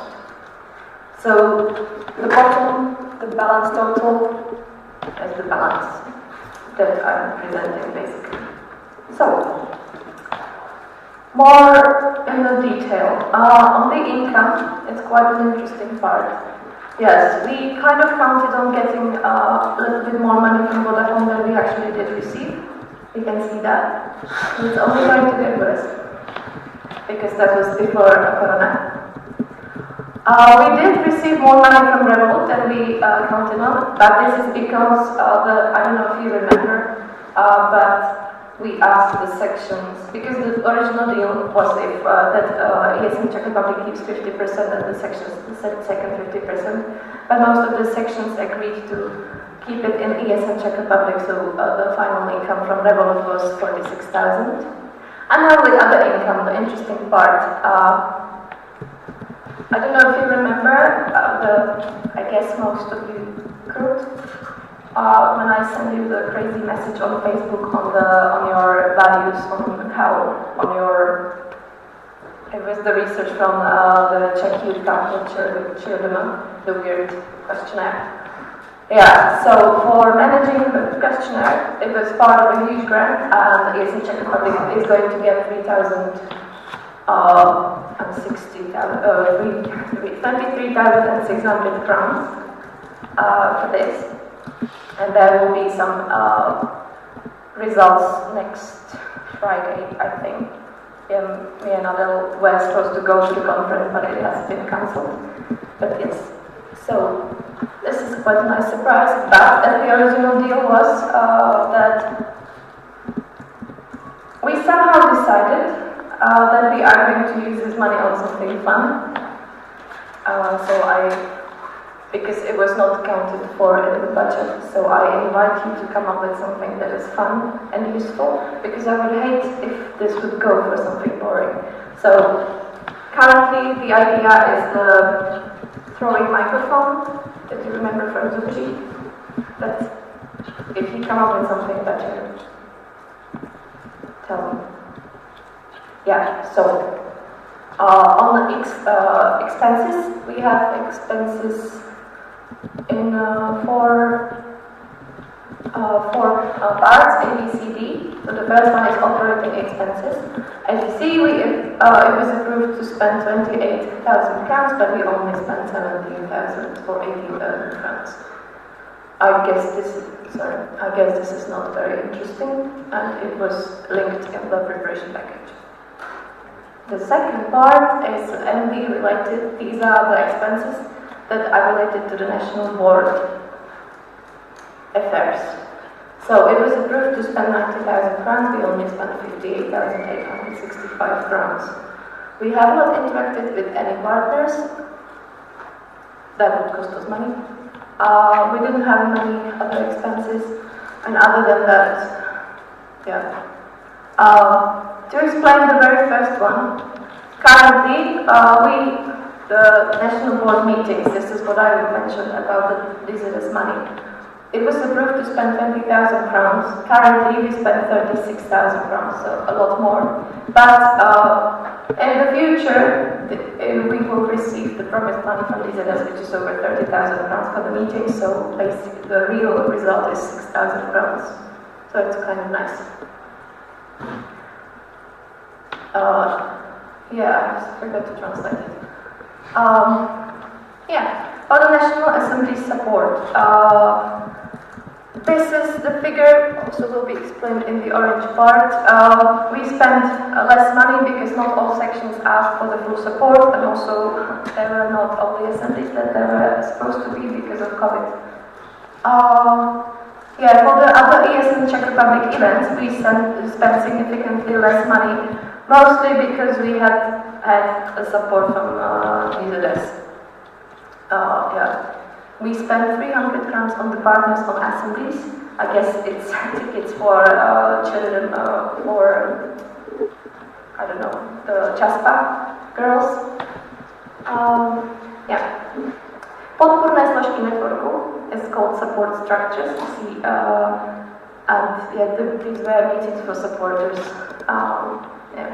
On promotion, we spent 30,000, and on body country fees, we only paid for 2 fees for Zubuji for some international guests. Other than that, we have no international guests this year, unfortunately. So, yeah. And this is where it gets interesting and scary. So, we spent slightly more on accounting and consultation services because I made a mistake when I calculated the enterprise budget. I forget about one invoice. Sorry. About the value-added tax, doesn't look good, but I will explain it in the orange part. Basically, we have been payers of value-added tax for about 2 years now. It happened in the summer of 2018. And this looks quite negative, but it's not true. I will show you now. And I guess this was the last expenses chart. And now, at the cash flow, I'm sorry for the names, it's working titles. But for example, if you check the ESN cards, it seems that ESN Czech Republic has made a profit of 64,000 on ESN cards, which is not true. We've made a profit of exactly 0. But this is the value-added tax that we had to pay. So those 64,000, for example, are part of this D2 thing. I guess you are not following me now, right? Yeah. And other than that, that's it. So if you look at it from the perspective of the confirmed future, we made a profit on things that were not in the original budget of 89,000 crowns. Do you have any questions?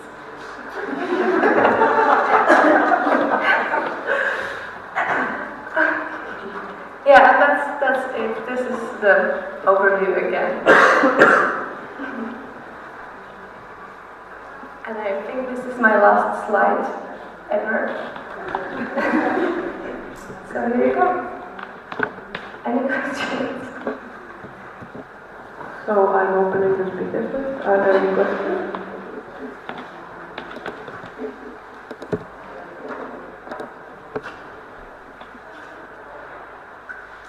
Okay, Olga.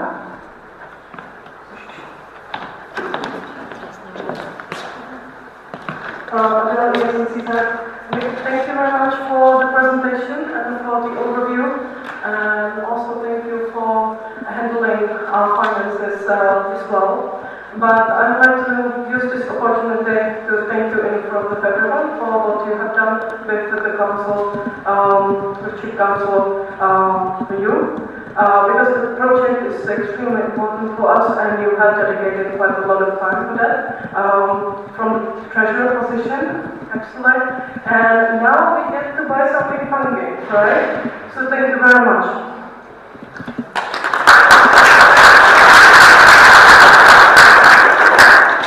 Can I just have one last comment?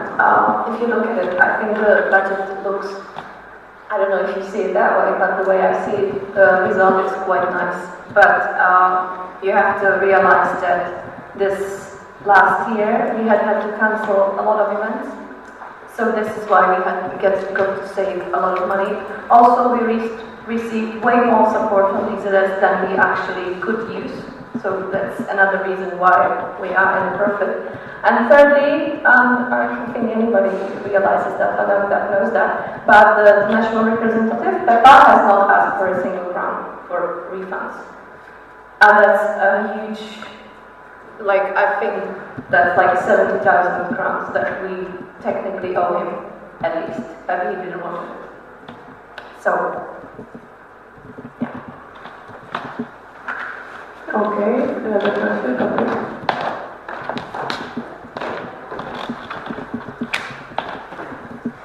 Patrick from the UC Brno.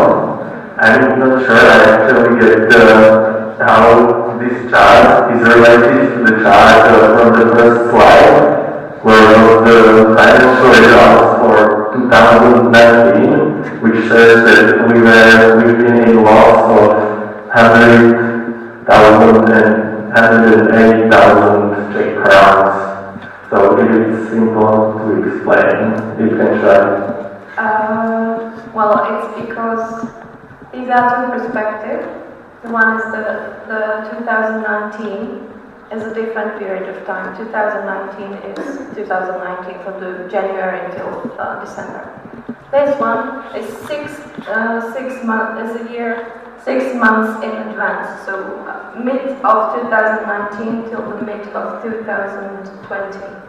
So this is a different period of time. And the result at the end of 2019 was 108,000 crowns. Now it would technically be this one. But I showed you, imagine the very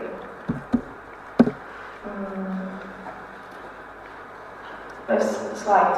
Throughout the year, there's 1 million, over 1 million crowns that just flows in and flows out. And literally it just flows in and flows out, because if you look at the big, we started with this, we ended with this, but in the middle there was an income of over 1 million, so also there were expenses of 1 million. And if you spread this through the year, each month has a very different result. For example, we only receive money from Vodafone twice a year, so you can imagine. Is it clear? Okay. Any other questions?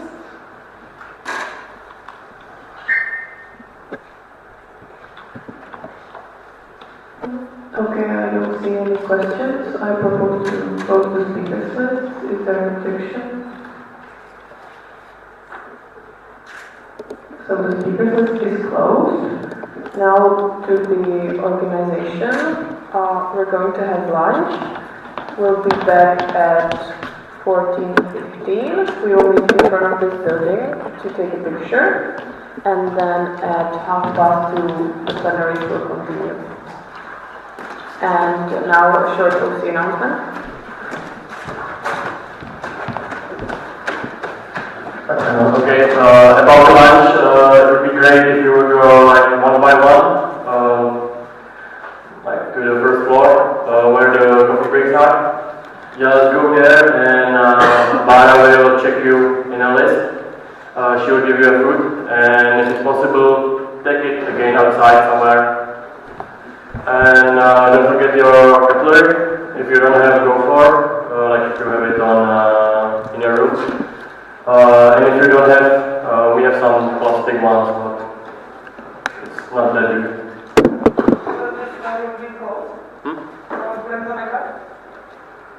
Yeah, you can keep your stuff here if you want. Yeah, that's it.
Action plan a změna kvůli hlasování o jistých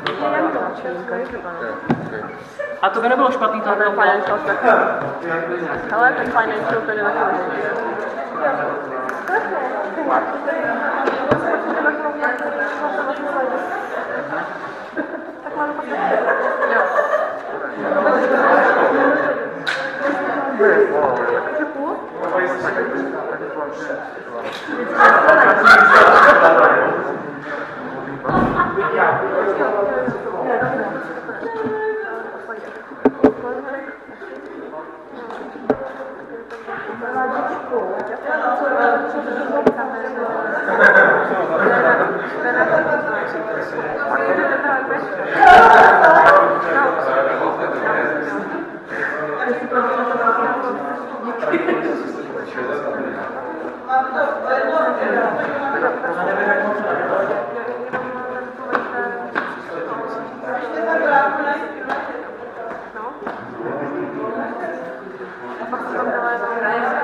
taky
So welcome back here, everyone.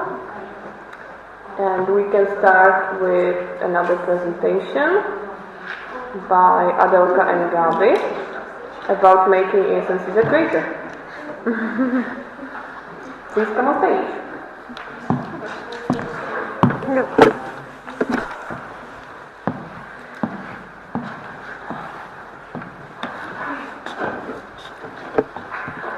Alright everyone, you seem even more awake than in the morning.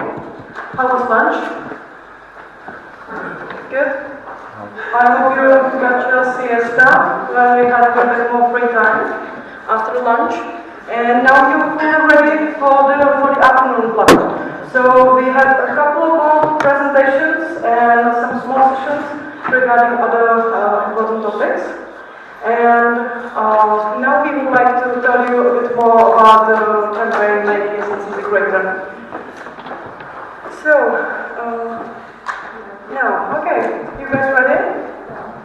Yeah, I can see the excitement. Guys, are you ready to make ESN CZ Greater? Good. Alright. So, firstly, what exactly is the campaign Make ESN CZ Greater? Well, basically the aim of the whole project, which is a long year, a year-long project, it is about two things: bringing the national level closer to the local level, and also, let's say, bringing the national level closer to the international students. Also, we would like to they make the national level a bit more attractive, or maybe better said, more understood by the sections. So this is the main aim of the whole thing. And you cannot really see it, can you? There is a competition, and you already were voting about the things that should be part of this competition. It's a graphic one, and it's about the promote materials that will be created by the ESN Czech Republic and distributed to the international students, or the national level will provide the sections with these materials. So every section had one vote, and there were a couple of things that we were thinking of, and the winners of these votings are quick dry towels, bottles, and socks. So these will be the new promo materials of ESN Czech Republic. For the international students, that's very important to realize and to distinguish what is the merge for ESNs and what is for international students. This will be for international students. And the timeline of the whole thing, because we would also like to include you into making this. So the contest will be announced after this assembly on the 14th, and since then, every section or every member, every alumni, every newbie will have a chance to design something for either the towels, bottles, or socks. It can be for one, two, or all of the materials. So that contest will be going on until the 2nd of November, where we will basically close this and collect all the designs, and then the sections will, let's say you will start voting on the winning designs. That will start on the 3rd. And on the 10th of November. So we actually make it until the end of November, where the winning designs will be announced. And after that, as soon as we have the winning designs introduced, we will give you the option to order some of these materials for your sections and for your international students. That will be from the half of November until the end of that month. And after that, at the beginning of December, we will start ordering these materials so that we can actually distribute them to you, to the sections, by the beginning of the orientation weeks in the spring semester.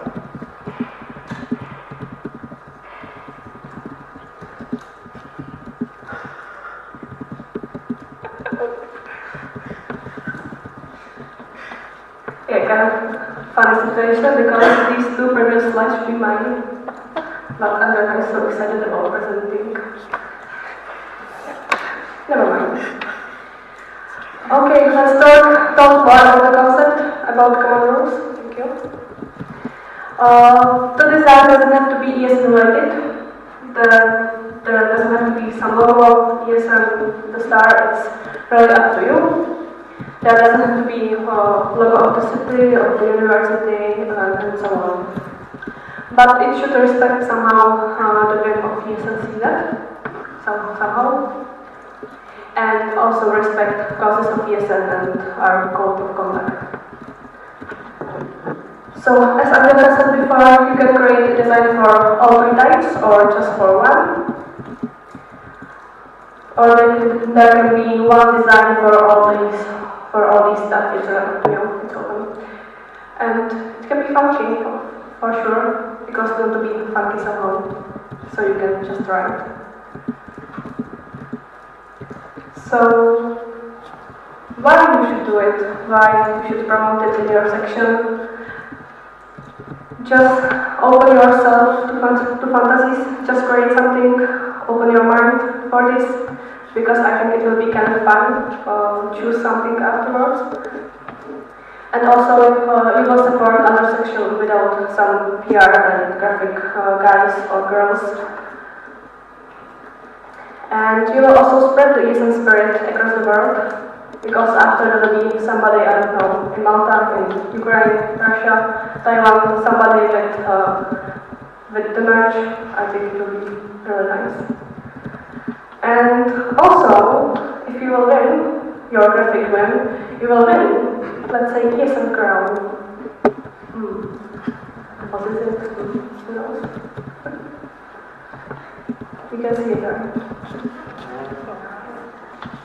Okay, what's next?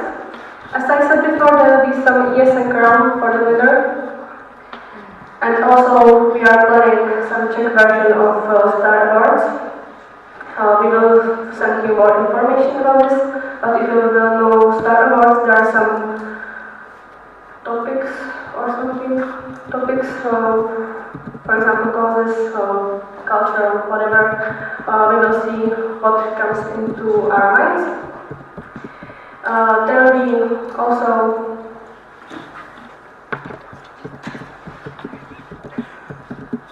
excellent section of month.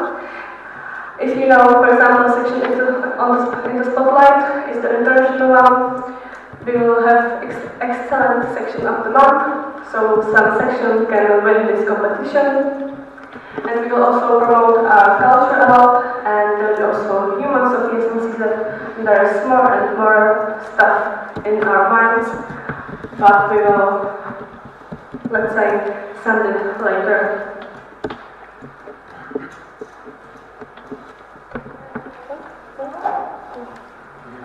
Okay, so we really hope that this whole project we hope that you will like it, that you will get involved as well, that you will join us along this way, because we are doing this basically for you and also for the international students, and together we believe that we can achieve something even greater than we have done until now.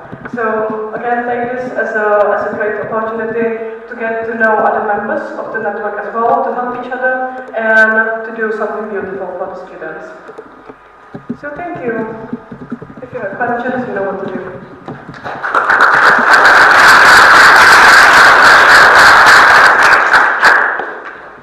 Okay, thank you, girls. I'm opening the speakers list. Is there any question? Yes?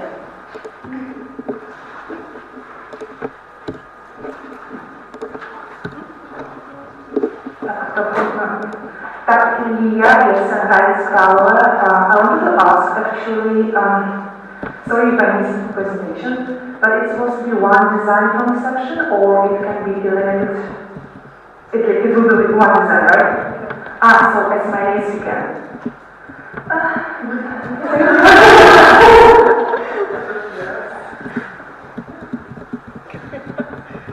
Yes, you can be as creative as you want.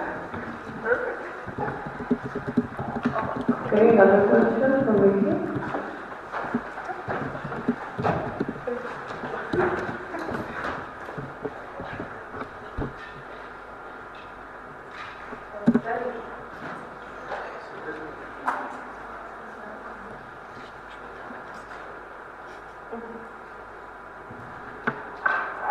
Victoria, ESN Czech Republic alumna. I would like to ask you if you could share some details on the voting of the winning contributions. Will, like, if I...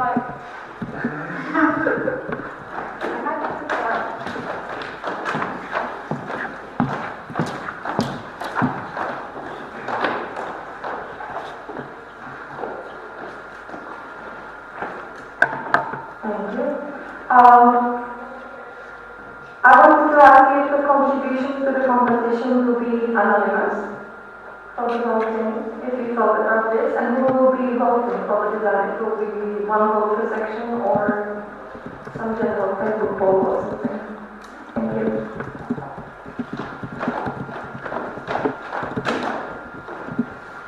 Thank you, Becca. So, the voting will be done via Google Forms, and everybody in the network will have the chance to vote. So, one person, one vote. That's one thing, and it will not be anonymous. The people who create those designs will be reviewed together with the designs. Good? I'm expecting your designs as well.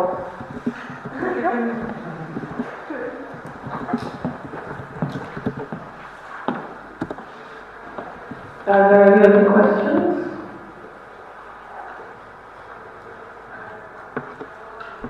I don't see any, so I propose to close the speakers list. Is there any objection? So the speakers list is closed. Next, we have, thank you, Bill. Next, we have a small session or discussion on the topic of new sources of income. So, Lukáš, maybe if you want to introduce it.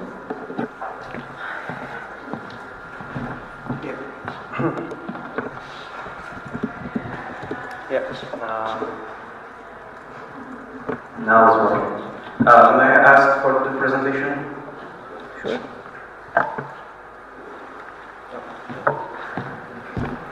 Thank you. So first, we have got 45 minutes for our session, first session of this day. I don't know how big of time reserve we have, but I'll get to checking. We have about 45 minutes for it. So shortly, just recently we started with the National Board discussion about possible new sources of income for ESN Czech Republic. But why do we need those? As you probably know, right now we are limited to only one planned source of income because we do not count, for example, this basically as Vicky today explained to you. So we have only one, and we expect it to be much lower than in previous years due to the corona crisis. And we don't want to cut the expenses. We want to maintain the high level of, for example, our national assemblies. We want to have stable sources of income. We want to have healthy and stable financial situation, which is also connected to already mentioned possible professionalization, because we cannot be a professional organization without a healthy economical situation. And we want to develop our network. In short, we want the extra money invest in our network. What does the development mean? That means, for example, more technical support, more technical thingies for plenaries, because it could be better. This is not ours, this is one bit from technical universities. Some professional promo materials or even videos, HR materials from external contractors. More training, accounting services, and again to mention professionalization. What do we not want the new sources of income for? We do not need to or want to make profit. If our budgets would be break even, that would be just alright with us. And it's not meant to reimburse more ND expenses. Also, what I forgot to mention in this presentation, it's not just to tackle the little difficult financial situation just now because of the COVID crisis. Whatever we do, if we manage to find extra sources of income, those will not probably affect our budget. We are trying to think in the future and to have a stable situation for future. How will the session go? We will have 3 stations, let's say, with 2 responsibles from the NV on each station. First will be about possible ESN card margin. We already discussed this topic on 2 related online calls, but we want to, before we try to implement it or something, or if we are even going to try to implement it, we want to hear more of your opinions on that matter. The same goes for the membership fee, which we were not proposing at first. but it was something mentioned multiple times during those two calls. So we decided to have this topic here as well, to hear more of your opinions. And finally, there will be a third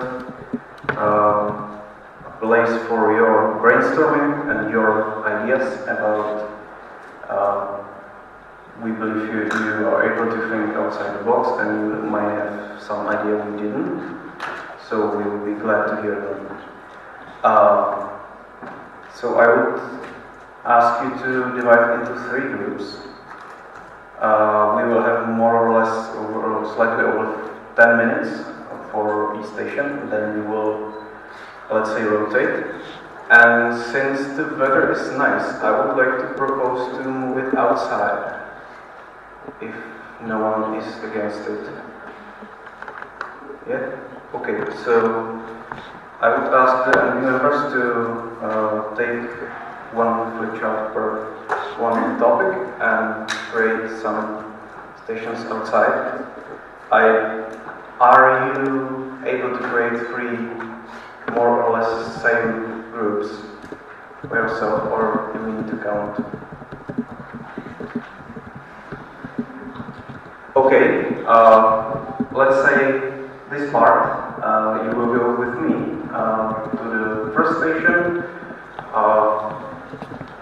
Let's say to here, that's for the second one, and you will go with Lucy and Martin. Does that make sense? Okay, so let's move it outside, please. Yep. Pak nás nějak popejte, až bude potřeba, ne?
Bude potřeba mikrofon teď do to hlasování. To budou volby, takže teď to asi ne. Asi nebude, takže tady asi nemusím být, nebo tady máme radši. Otázky k tomu, jako máte zakročkovat do možnosti. To by bylo dobré, a to už nevím, jestli nebudu vidět.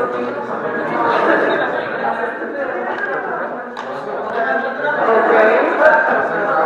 May I have your attention, please? Let's proceed with the agenda, and now we have some voting to do. So first of all, we are going to be voting publicly and then secretly. And let's go for the quorum check. The question is, have you ever drunk beer? The options are, I have drunk Starobno and I have drunk beer. Who votes for I have drunk Starobno?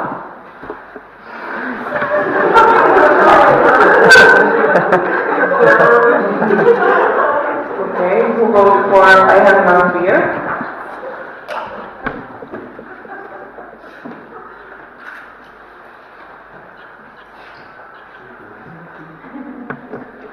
Alright, thank you. 0 votes for Starbucks and 18 votes for beer. Let's continue. Now the first voting is about the action plan. The question is, do you approve the action plan of ESN CZ for the year 2020 to 2021? The options are yes, no, and abstain. Who votes for yes?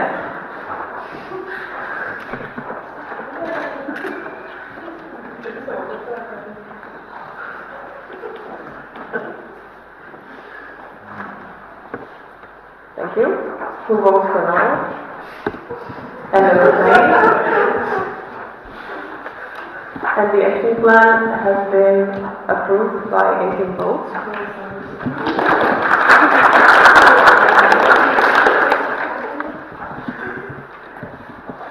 Now, about ESN CZ Prague membership, the question is, do you agree with the proposal of voting about ESN CZ Prague as the regular member? The options are yes, no, and abstain. Who votes for yes?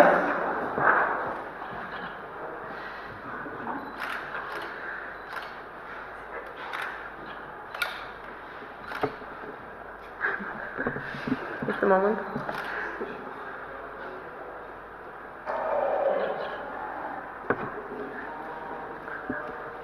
Thank you.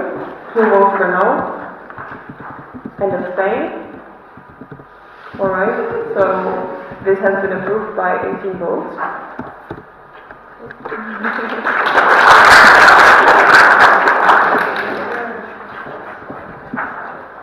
And now let's go for the secret voting. I have some instructions. So you will be voting on separate papers. You can select only one choice by circling it. Nothing else. Do not write anything else on the paper. Do not draw anything. Do not destroy the paper. If you make a mistake, just say it and you get a new paper. Or in case you circle the wrong option, you can just cross it with big visible cross. Okay, now all people with delegated votes raise your hand so that you can get the paper.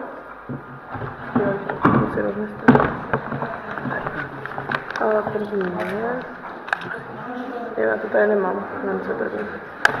Kde máte to? Jo, nebo první pak dám potřebuji dát. Nebo... Jo, ono to se nechce na tom slajdu, takže první to je...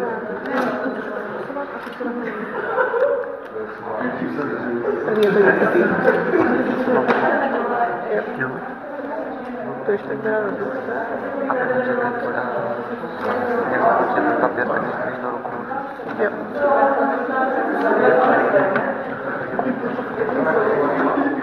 So first, we will be voting about the membership of ESN CZ Prague.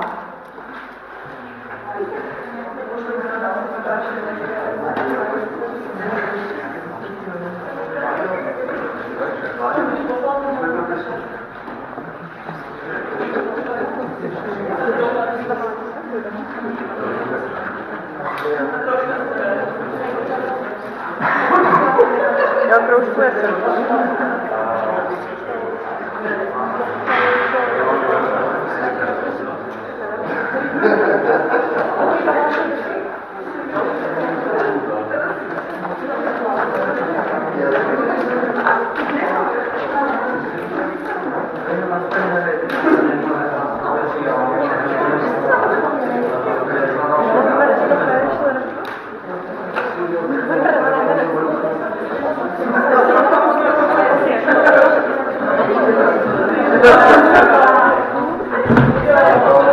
So if you have any problem with the voting, just raise your hand and you will get another picture.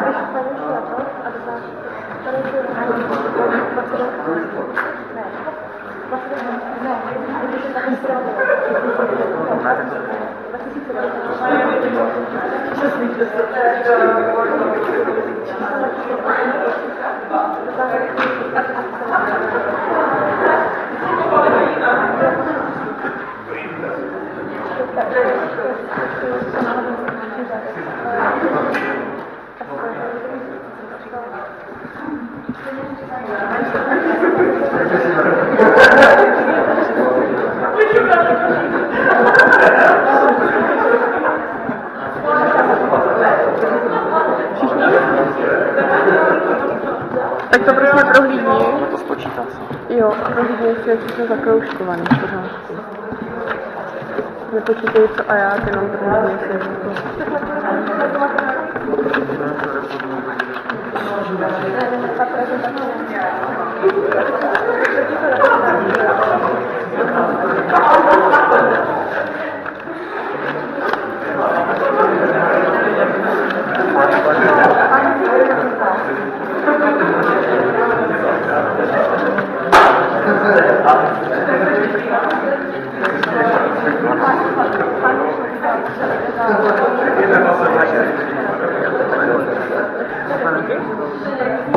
Next, we will be voting about. May I have your attention, please? Thank you.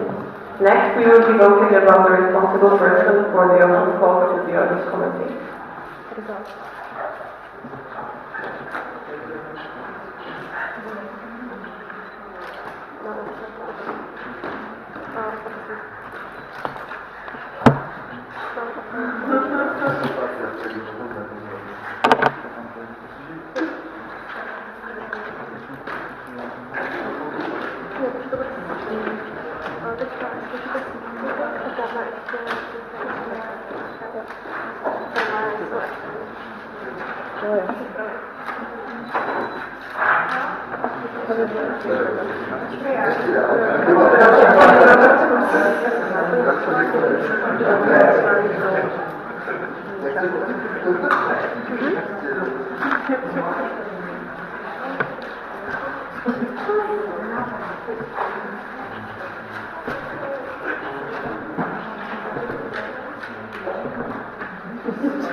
Okay, thank you very much.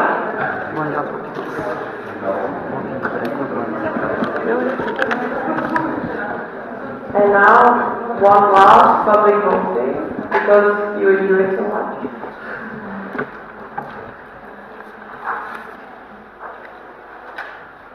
We have the voting about the financial results of ESN CZ. So the question is, do you approve the financial results of ESN CZ 2019? Roční výsledek hospodaření as presented. The options are yes, no, and abstain. Who votes for yes?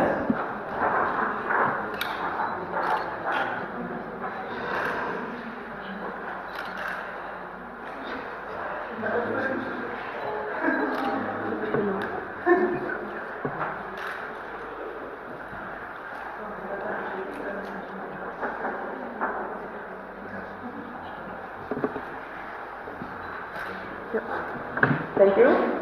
Who votes for no? And abstain? So the financial results have been approved by 18 votes.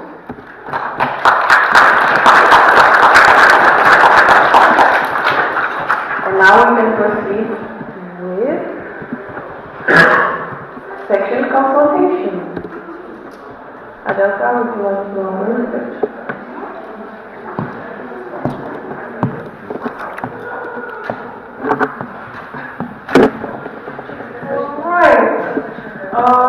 Congratulations on all the votings. Thank you for approving the action plan. Now we can officially get to work.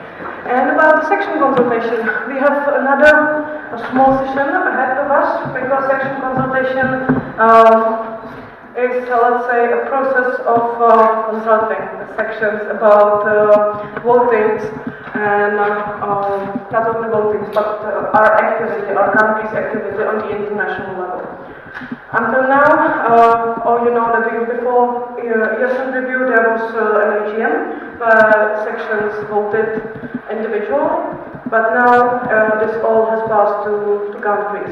And there are several things that we vote on in ESN. We will introduce them later, but since the whole process has changed and now it's all up to the countries, we are also, or it is compulsory to decide how we will talk to the sections and how the sections will tell us how to vote on the international level. So this is what the session will be about. We will discuss types of votings, types of section consultation, where we can actually discuss these things, and then the ideal case of section consultation. We will be divided into 6 groups. Again, you will be with someone from the NB, and all of us will discuss the same thing.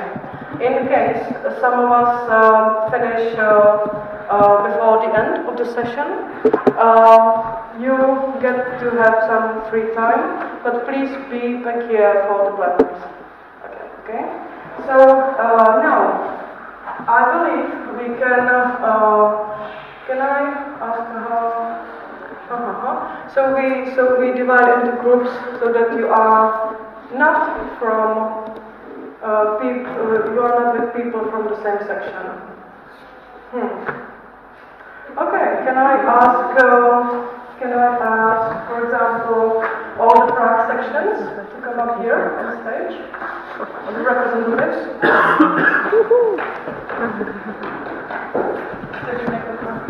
All the Prague sections, because there are 5, and they know each other quite well. And the rest? Yeah, you got it?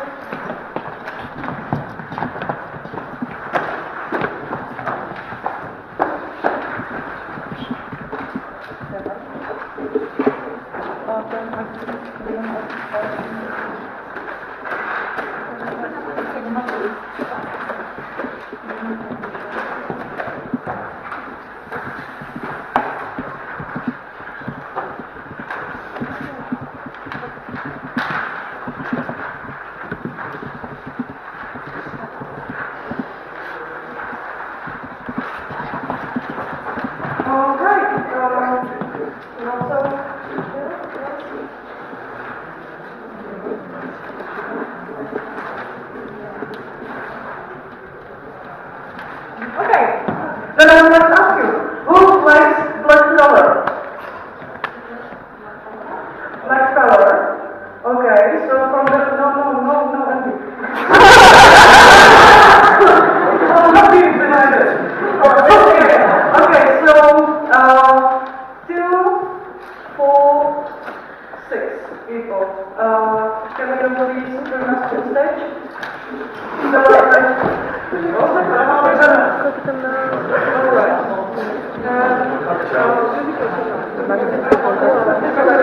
Okay, and you will show me that So, let's try to move to the corner, then move like spread. Nobody likes spread. Okay, so 3,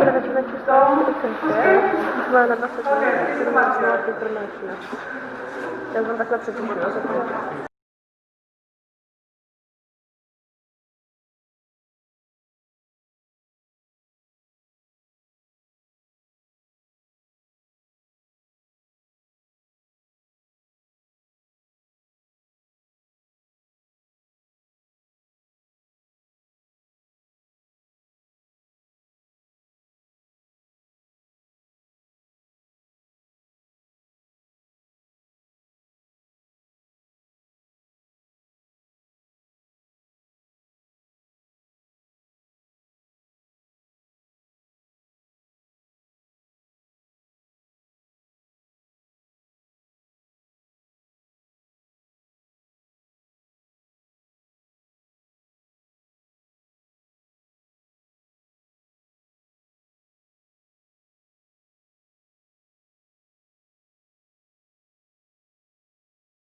may continue.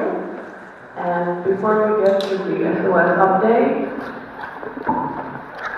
I would like to ask for one thing. So please respect the speakers and pay more attention to them than to your electronic devices. And I think that now we can begin with Gabi and her SOS update.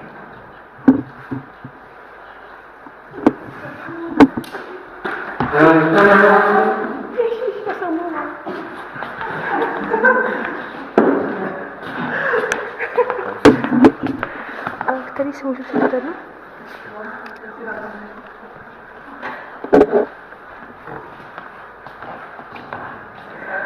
Okay.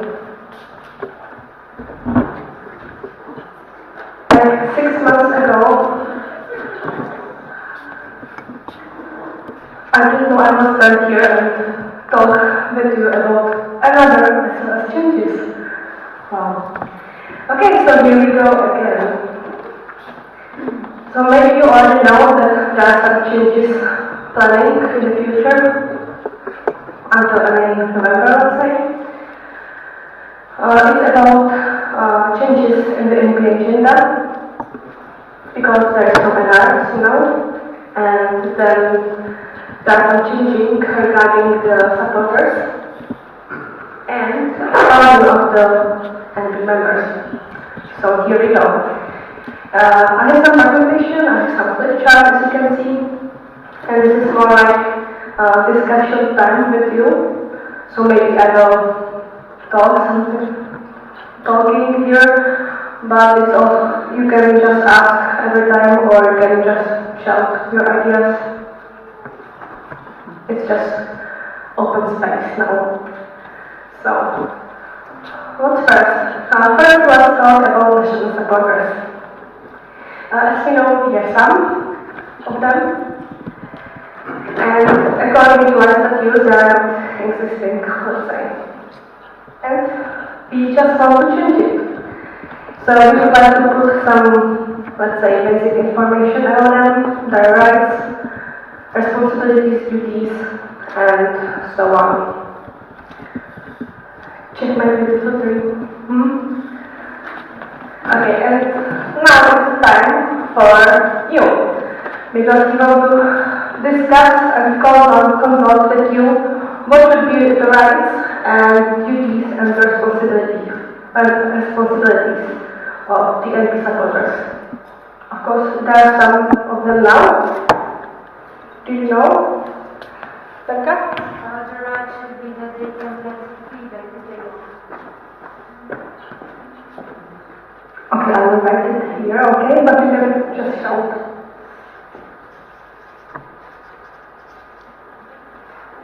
What else?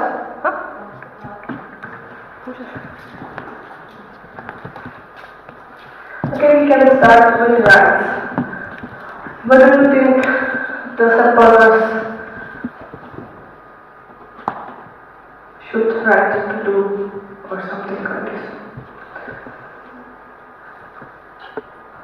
To attend any national assembly.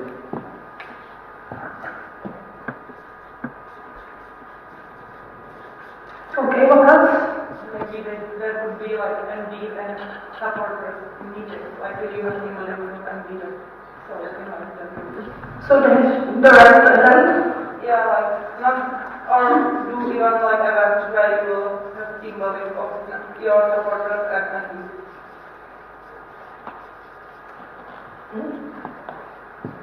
What else?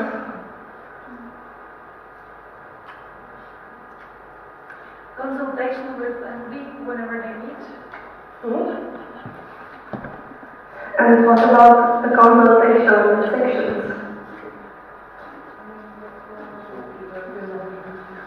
Yes? Do you agree? Okay, and I can write it down. Consultation with sections.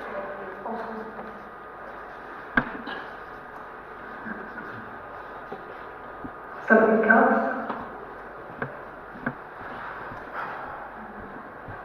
Maybe we will vote about this in November, so. Present their ideas.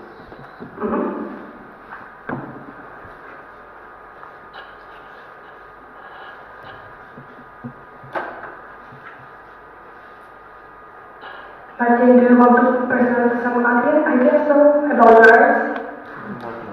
No. Something else? Okay, and what about duties and responsibilities? Do they have some? Yeah.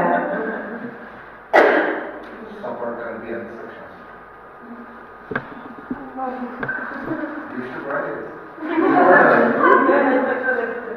Maybe more specific. What does it mean to support for you? Well, to support, to help, to give advice, to consult something. At least with the NB, like with their,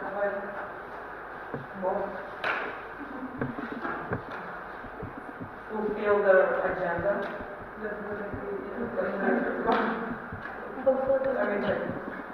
Fulfill the future. Write the action plan. Right. What else? Keep an active communication with the MD and the rest of the network.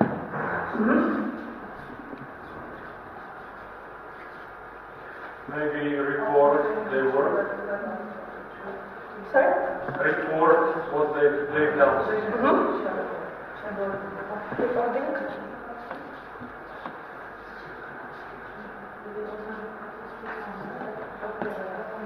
I'm not sure how much is it like a duty, like how many times it happens, but like presentations in essays or something regarding to the topic. Or maybe. Could we call it an active involvement in national events? Yes. So it can be presentation, it can be sponsorship, workshop, whatever.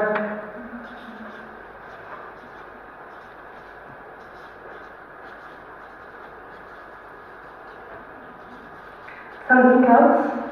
Share best practices.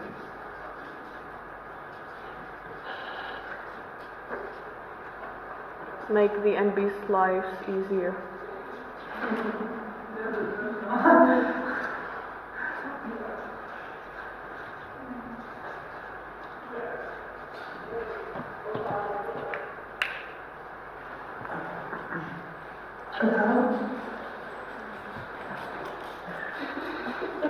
Do you think it's enough?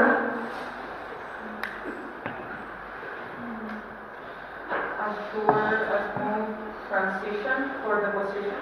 So if it's going to be a stable position, a supporter, like knowledge transfer, like participate in the knowledge transfer of the support position.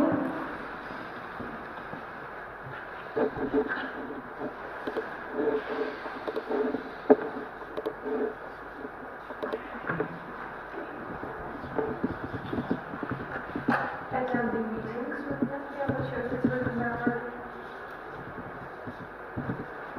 It's right to attend, but it can be also you did it. We will see. Cooperate with the home network and with other supporters also sections. And like it's different than support cooperate. Cooperate with sections and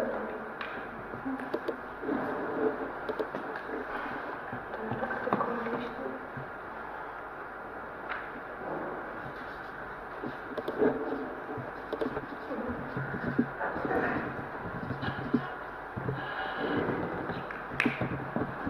Okay, that's all from you.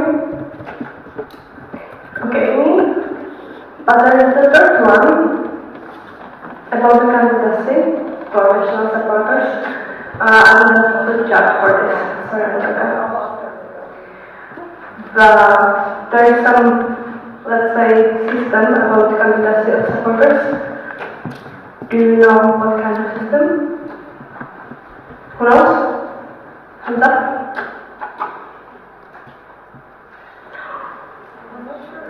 Who knows how you can become the national supporter? And who will, let's say, elect the national supporters? You don't know? No, it's electrical. Are you? Shibata, do you want to answer? You can describe the process if you want. Hi. So, if you want to become a supporter,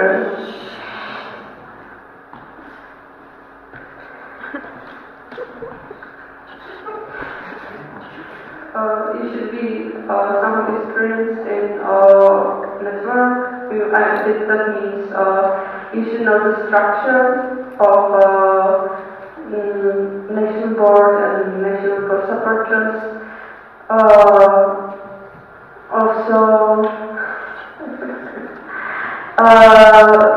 you should have some experience with national assemblies. You should be able to make a presentation, or you should be also, you should somehow, like in the best way, represent the network as it is.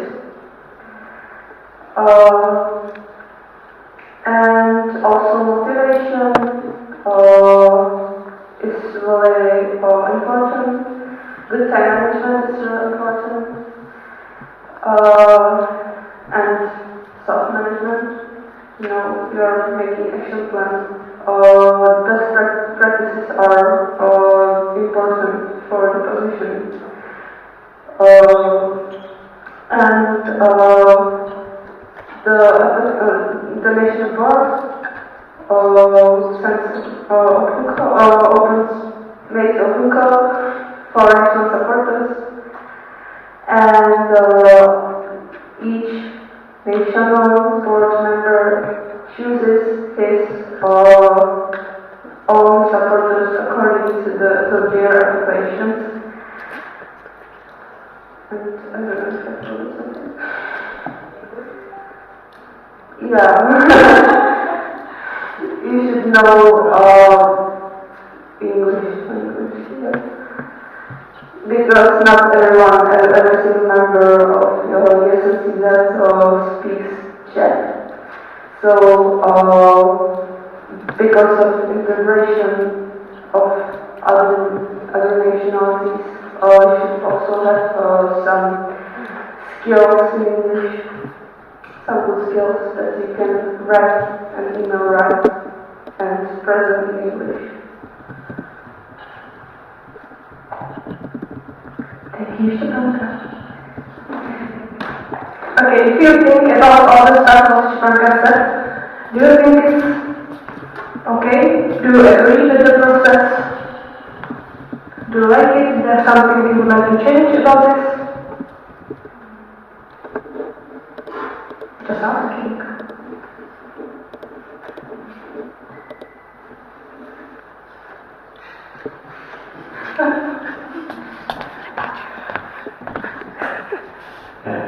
Martin, I would say it's quite okay because in this process in which now, let's say votings are not, I would say, not the most favorite things, the most favorite part of the assembly. So if we should vote on each position of the supporters, I think it's good that every votes on it, depending on the application and their expectations, how they would cooperate with the person. Thank you. Who agrees with Martin? Please hands up.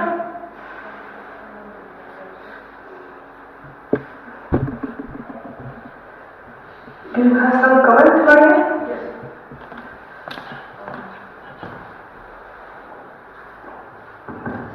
So I partially agree with Martin. However, I do think some people might have, even within my section, some certain type of feelings towards, for example, ESN officers. Like the positions, not all of them, but the positions that are representation to some institutional partners or partners that are really important. I believe that not everybody might be 100% okay with it just being a matter of one NB member. I'm just forwarding the general feeling, but yeah. Okay, I have a comment. ESN CZ. Now, basically how it works is that when we get the applications and the open call closes, we all sit down with the board and we discuss each application. Then we discuss our opinions, like the whole board's opinion on the application. But the person who would be responsible for such supporter has the last word in this. But the whole board decides.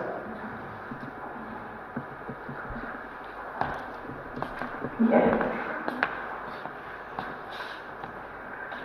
Do you have some other comment or question regarding the supporters? Because something like this, let's say, will be written in the SMS in a few weeks, let's say. Sri Lanka, you can maybe help. I know you are choosing the supporter very carefully, but if it happens that the people under this supporter doesn't agree with him, they should have some words in that. Like not during the choosing process, but after that maybe. I'm not sure if I understand.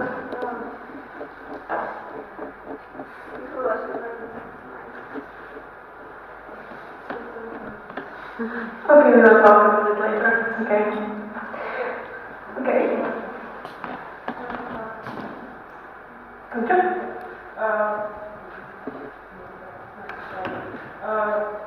I would just like to ask, because you want to make the changes now, as I understood, and you would be voting on NA in November.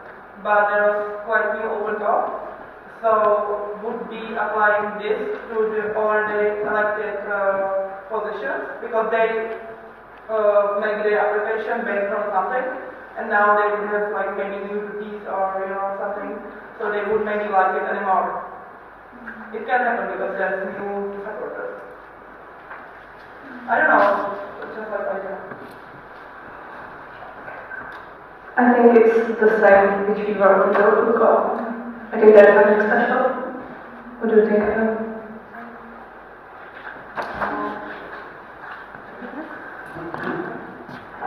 Although I am only listing the strategy here in the description, but I think that the things that were mentioned in the open call are the same, and also during the first call that we had with the supporters, we discussed our cooperation and what does it mean, what are the responsibilities, and what happens if the responsibilities are not set. Okay? Martin? I had the reaction that like they are not bounded to something, so they can just stop doing something if they don't like some new thing in their duties or something. Like it's not the case in our network, I think, but they possibly can do it. Okay, sure. Okay, Patrick? I just wanted to ask if they are not successfully filling their agendas, and probably that's the same as Shrivanka was trying to ask, if the ND should be able to cancel their position. Yes. And only ND or actually NA as well? It's a good point. I will write it here and I will come and say something. Actually, this leads to a question. What are the supporters for us? Because they are national board supporters. So it means that they are supposed to be supporting the NB. Also the sections, of course, but it has never been that way. So until now, it has only done the board.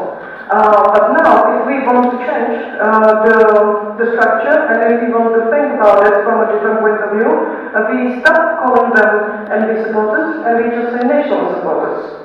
That's what we also mentioned in the open call. So, and if we say national supporters, then we can also discuss the options of having the NA voting.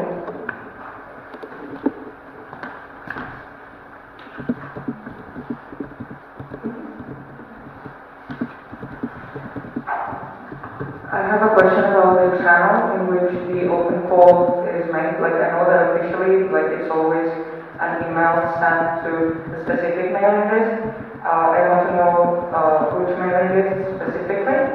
And when it was posted on the ESN CZ Facebook group, it's only for the people in the ESN CZ Facebook group, right? Like, it's visible for people who are not in this Facebook group as well. Like, what are the diffusion channels? That's it.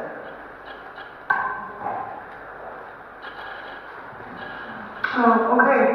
So the open call is usually sent to the whole National Assembly, meaning the anti-mailing list.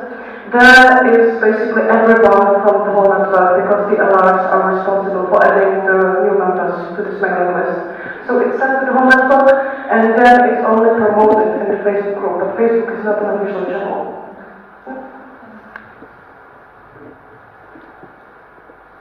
Something else comes to your mind about the supporters?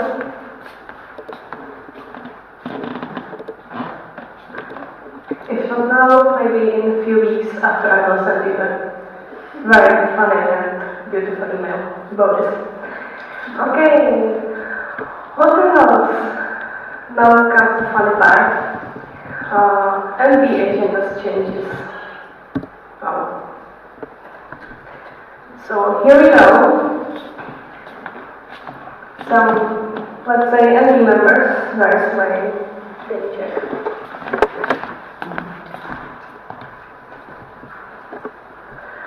So I hope you already know that there's no NR, as you can see. There's no national representative, but there is network manager. And then you are asking, what should network manager do, and what about the others, right? So I will show you a very nice document. Janko, if you can present the document. Because we already start to write something, it's just our working document about the proposal for its origin check, I'm sorry. This is the static order evolution board, and we are just changing the agendas here. As you can see, there's some red stuff, and the red stuff responsibilities, let's say, or they were moved from another member to another. And then the gray stuff, I'm not sure if you can read this. Yep.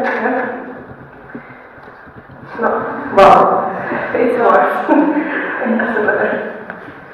So it's just some stuff we want to delete it, or they're just moving to another article and so on. If you can proceed to the president first, can you find the president? Here we go. Okay, what about the president? I hope you all know what is the very new agenda of president. And do you know? You do? What's new in the president's agenda? Do you know? After the ESN changes? If there is no NR, the voting. So maybe some of the responsibilities go to president. Do you think? Do you agree? Okay. So what's new? If you can just scroll down so they can see the three. So the president should represent the ESN CZ at the national and the international level. He or she should vote. Also, he or she should attend the subsidiary meetings. Just all the international stuff, what enlarged before, let's say, from these. So that's the first part. I think this one we just couldn't change. So, yeah. So, technical vice president, it will be more, not so funny yet. So, what about the vice president? Just scroll down more, please. because there is the new number 13 that together with the President, Vice President is responsible for the information flow from the international level to national level, local level. It's like new thing. So then we go to network manager, and here's some funny part. Because there is no changes in the agenda, sorry. So what's new here? We just move here some responsibilities from the others and the members, and from some supporters, let's say. So you can see their agenda training coordinator, kind of. So network manager should be responsible for the education part.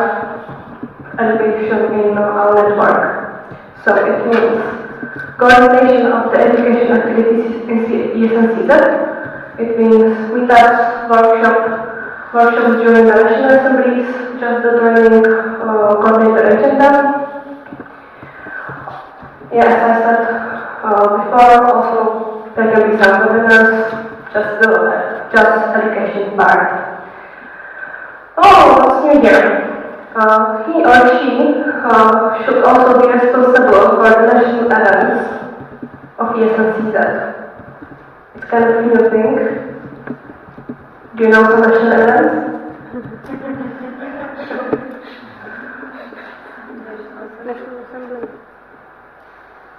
Okay, not statutory meetings, but national events.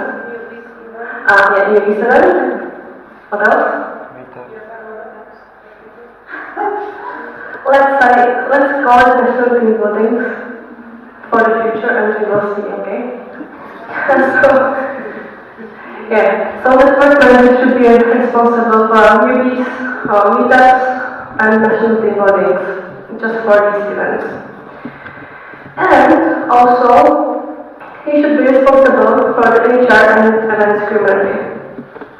So these two parts goes from vice president to network manager, because vice president should be focused more on the international level, together with the president, helping with the information flow, for example, helping with the section consultation part.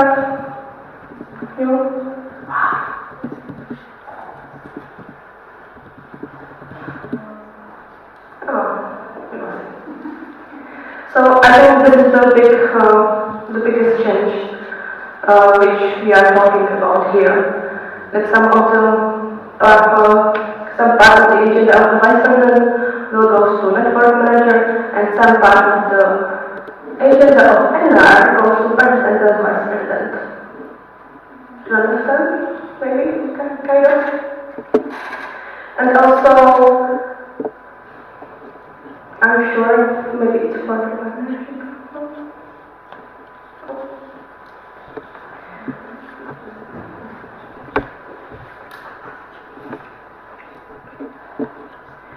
So I think I didn't forget about that. So what do you think? I have a question. Huh? If I remember correctly,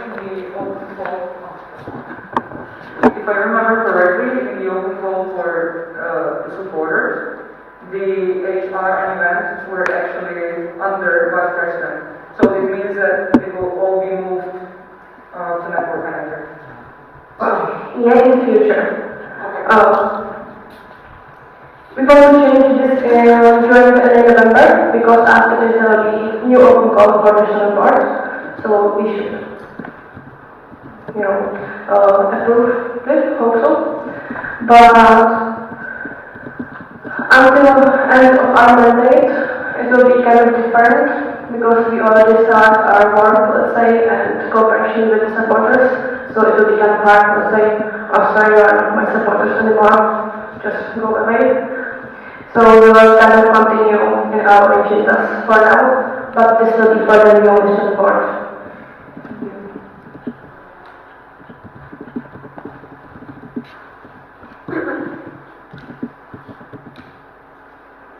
I thought there would be bigger discussion about this. So you're totally okay with these changes? It makes sense for you? Kind of? Stepanka? I just want to ask, when the Stepanka is...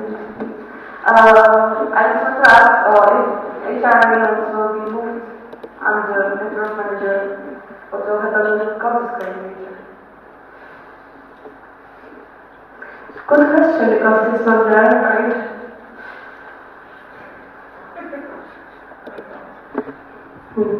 I think it will make sense, but I think we will discuss it later. I will write it on my future, okay.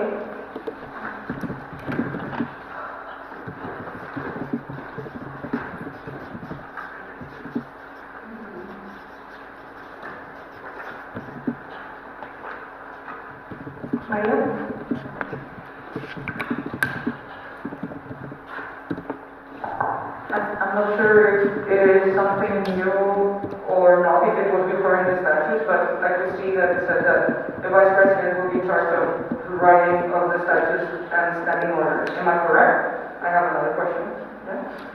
Okay, so the vice president will now have on the agenda the revision, the updating of the statutes and standing orders, right?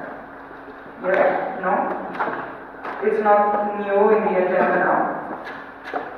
It's not new, it has always been like that. I'm sorry. Okay, I think my brain is off now because... Yeah. So, okay. Then the legal supporter, it's still under the treasurer and not the vice president. Will this change?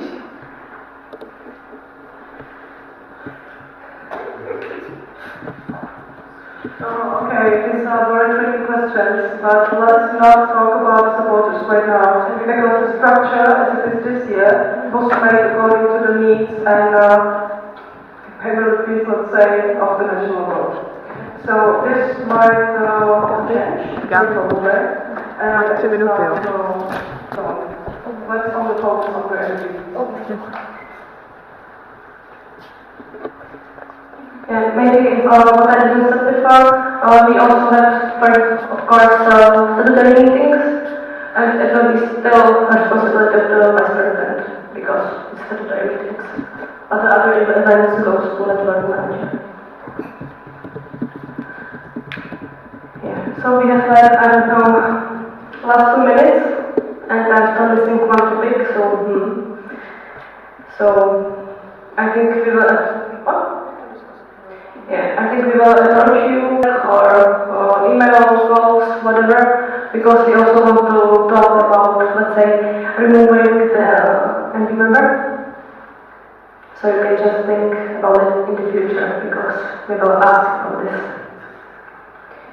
So that's it. And also, of course, approach you with these two stuff, because we want to have it ready until November. So. You can think about it now, and we will discuss it later. Thank you.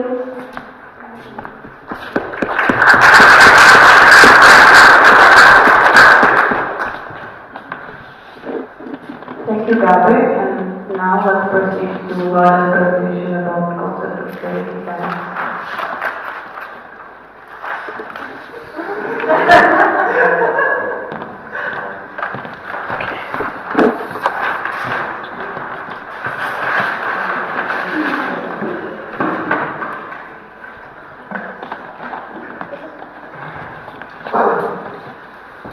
Thank you, Marshka. Okay, so concept of the training event. Well, not working fully, but in the beginning of the August, I sent you, with the help of our lovely president, a form for the training needs of ESN Czech Republic. Based on that form, I will now present you the results of the form, and based on that I will show you the new concept of the training event. So, we received 56 responses from our network, and as you can see by this chart, for 27 members, it's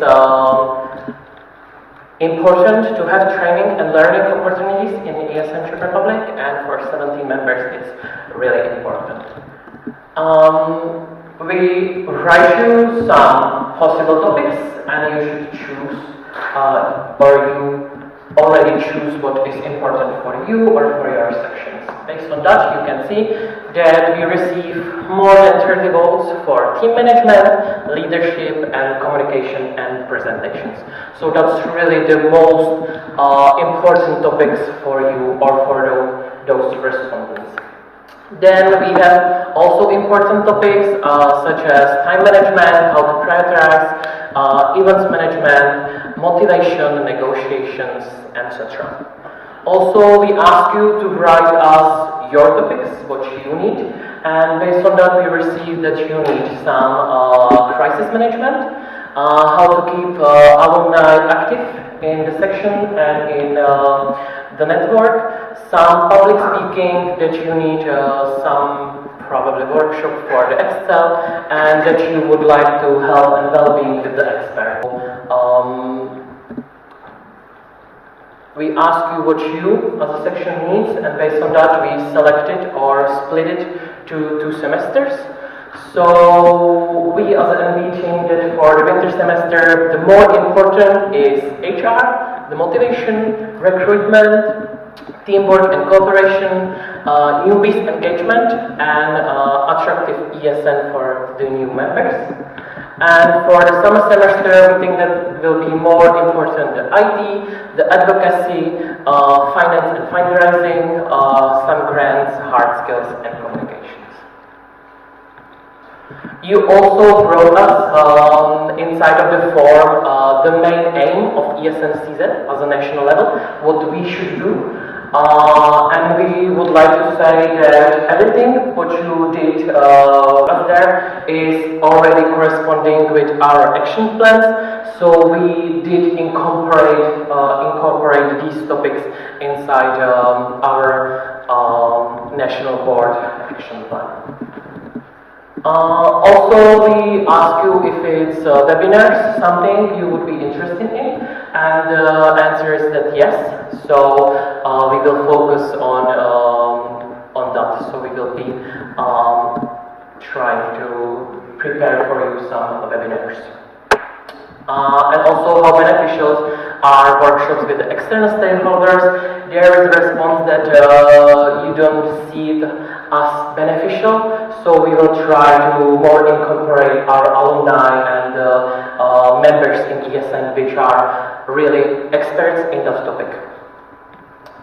This is just for the information that we ask how long the respondent was in ESN, that we received that more of them are 2 and 4 years long in ESN. So, based on that form, we make some concept of training events, which are for the autumn semester, we will prepare for you the regular webinars, which will be 2 or 3 per month, based on the topics which you already saw. Also, we will prepare for you the workshops and sessions at the National Assembly and the meetup, which will be tailored for the needs which you already brought us. Also, we will prepare for you the project ESN CZ Academy, the promo and the functionality of this project will be promoted and explained in the email after this NA. And the training newsletter, I will be sending you monthly the newsletter with the information about the possibilities and opportunities outside of the network. So, based on the topics we received from you, we think that the important things right now for you are the volunteering in times of pandemics. So we will be more focusing on team and crisis management. We will be focusing for HR recruitment because we see that you have the needs for that, for the motivation of new members, for the recruitment sections, and so that. Also, what is really important is the new Erasmus Plus program, so we will be focusing for the future of mobility at ESN. And also the causes, because we should have the causes through all and every event as our values. As you can see, with webinars, workshops, sessions, NAs, meetups will be for these topics. The most important will be online events management, because we will see what will happen with the Corona crisis. Motivation, new Erasmus program, causes, and others. For the summer semester, we will try to focus for the time, project, and events management, and hard skills, which can be wrote as a graphics, Excel, feedback, etc.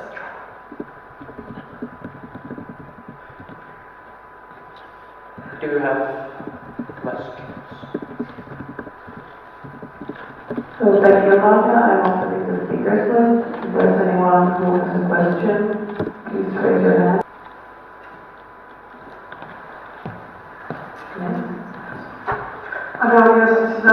I only have a comment that in the past of the formula you were wondering about the importance of the external virtual holders. It's the other way around, and number one is very important. Sorry. So we will try to have as many external workshop holders as we possibly can manage. Next, Maria.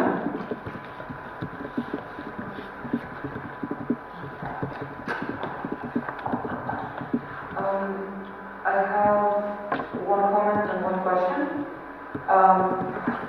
The first question, the question I have is, are we settled on the language for these events? One, this is the question. Is it going to be still bilingual, or is it definitely just in English, or it will depend on the topic?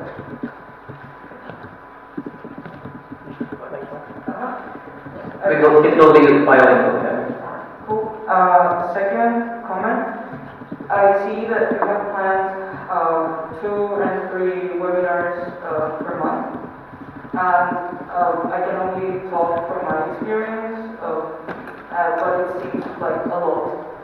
Are you expecting these groups to be really small? Like, how do you see the attendance to these webinars?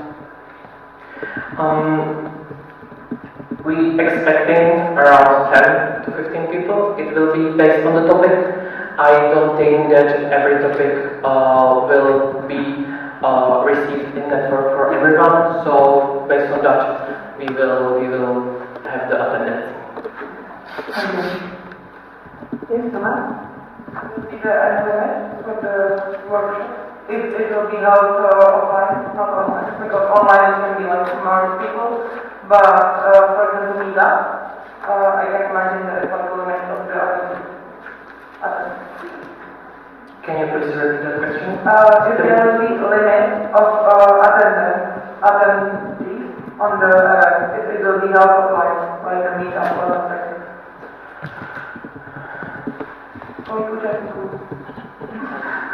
Okay, on the ESN CZ, this also depends on the activity, because if we're talking about the meetup, since we have only 1 per semester now, these events will be bigger, and there will be 1, 2, or 3 tracks of workshops, so it will be for more participants. But it also depends a lot on the workshop holders and the limit they set.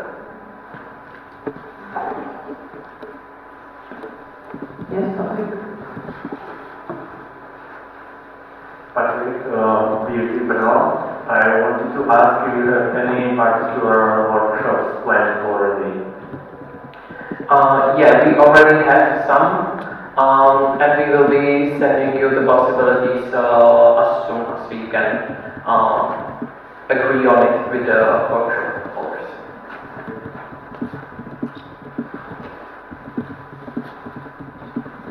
Are there any more questions? Okay, so I propose to close the speakers list. So the speakers list is closed. Thank you, Laura.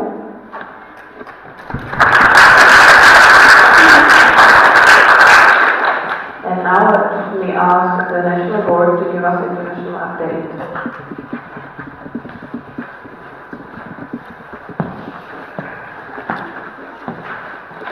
Hello again from the other side. Good.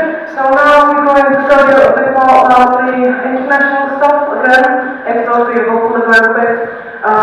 So from my side, and why I'll be presenting it as the goal, is basically because of the ESN review. After the ESN review, all the international stuff has been divided among all the ELI members.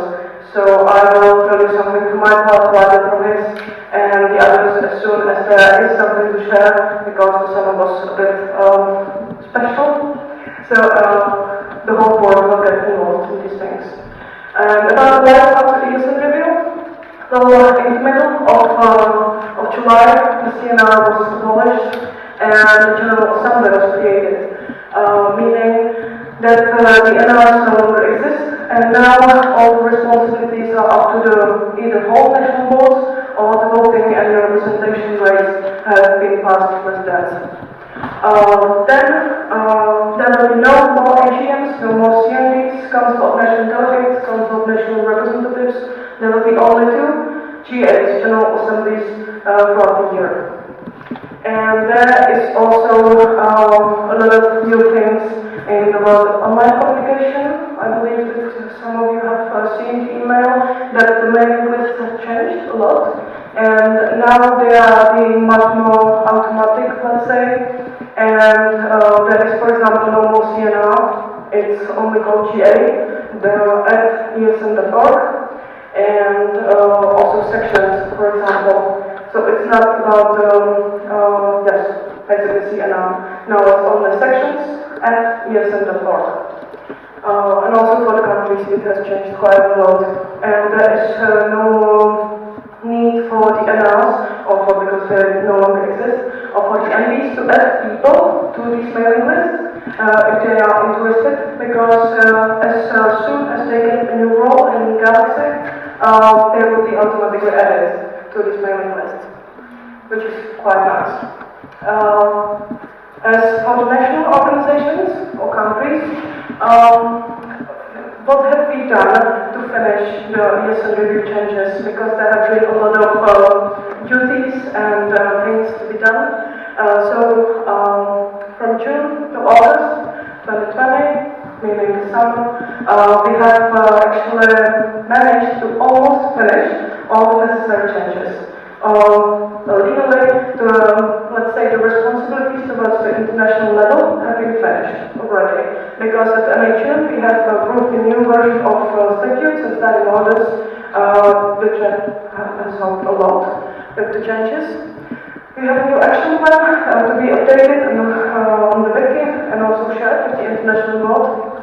And we also translated statutes and standing orders in English. So yes, and what is left to do? It's basically one thing, and that is section consultation guidelines. Because we already have it in the statutes, that means that we have managed to do this or to fulfill this duty towards the international board, but not yet towards the sections. Because we are still missing the guidelines, but that's why we had the session today, and the guidelines will be shared with you soon. Also, the ESN review was not only about national organizations and the international level, it was also about sections, because you all are members of ESN International. And until the middle of next July, there is still the transition period. But in the end of this period, the sections, all of the sections in Europe need to operate legally according to the national law. They have to work with the mission, vision and values of ESN. They have to fill in the section questionnaire, pay the membership fee in 60 days, and use the ESN corporate identity, meaning the new logo and the name. So you can see here the history of the logo, and now we all should be using this one, as you can see, as it was approved at the AGM Thessaloniki last year. We are still having some discussions about the sections, duties, and stuff. We will let you know as soon as we have more information. Just please, if there is anything missing, I actually think that our sections are doing pretty well. We will come back to you.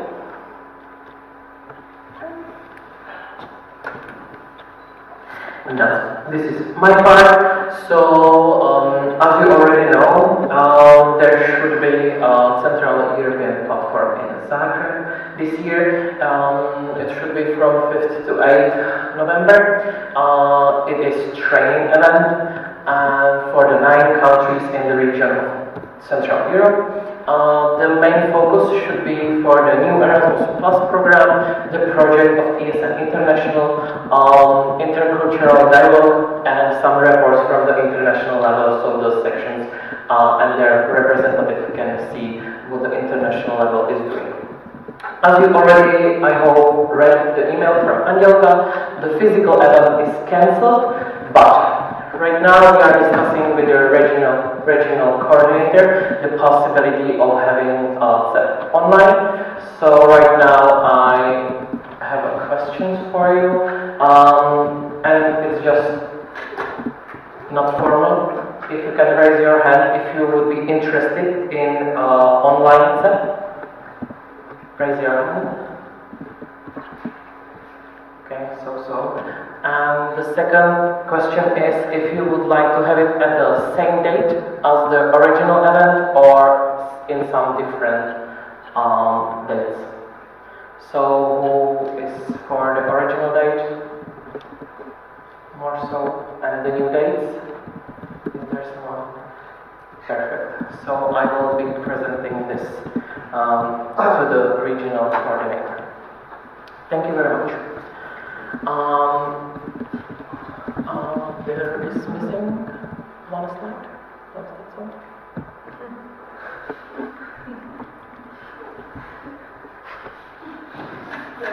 Well, I'm missing one slide. So this slide, which is missing, should be about the people, the Czech members at the international level. You will see it with the pictures, but I will just tell it how it is. So we have quite a few members at the international level who are representing us. So we have Michal Hubáček, who is for the second year the NEC main chair of the network committee. Also we have Joyce. She is the regional coordinator for the CEP, and Teta, she is the training regional coordinator for the CEP. We have Maggie. She is the new project manager of Educate project coordinator, and Maggie Mysliveček is the fundraiser for the Educate project. We have Jirka, as you already heard today. He is the partnership manager of ESN International, and also our lovely Mishka is corporate identity team coordinator for the COMCOM.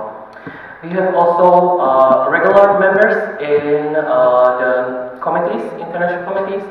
In network committee we have Joyce and me with Michal Hubáček, who is the main chair. In Educate we have Angelka, Tete, Maggie and Maciej.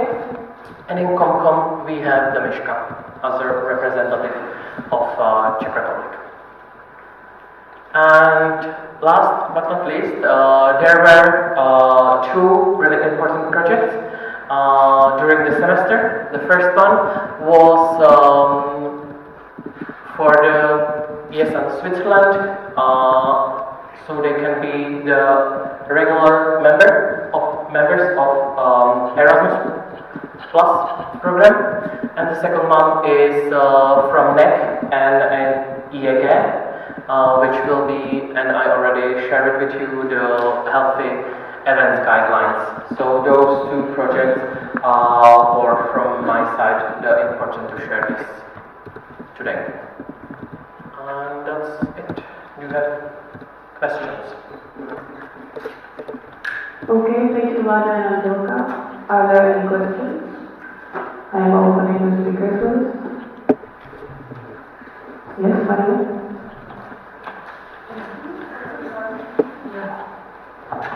I know we're already tired. Maria ESN CZ, but I have one question regarding the Central European platform. If it happens online, if I guess in my section, a lot of people that register would be interested in attending it online. So if it does happen online, is there a plan to open a new registration or something of the sort?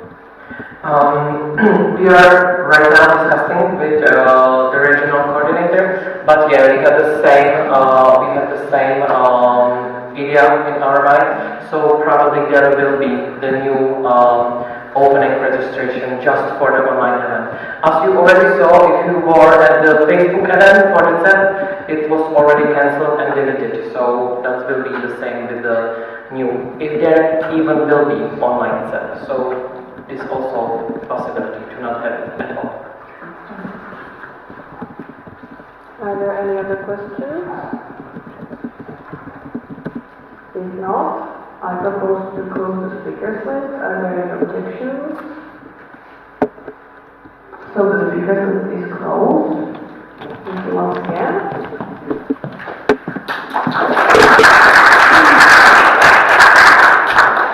And now we can proceed to the next point, which is the section guideline. So does anyone want to introduce this?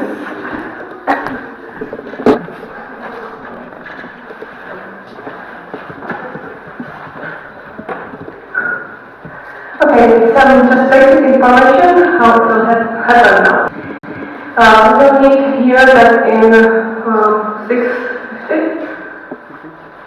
So 10 minutes before 7, we will meet here. Now you should find your MD responsible for your section card. I hope you know who is your responsible. Hope so. And the MD responsible should take you somewhere in class where you can talk and discuss some stuff. If your MD responsible is not here, it means Liberec and Mushba. So anybody who is interested from Liberec can go with Adam instead of Meshka, and everybody from ESD can go with Gash. Because Meshka is not here. So let's find your responsible to that.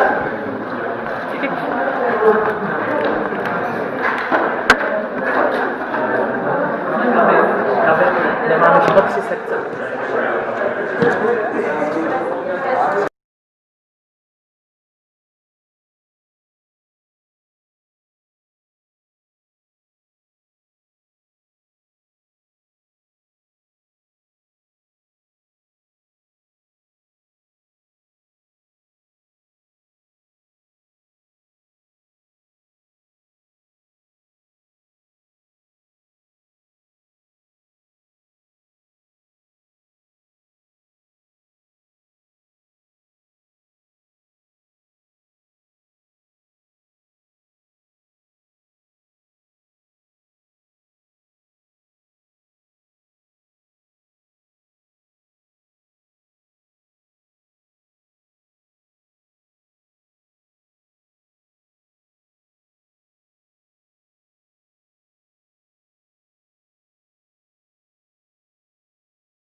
We would like to share some voting results with you.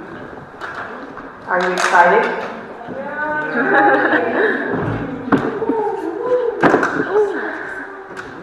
Great. ¿Le mám prezentar?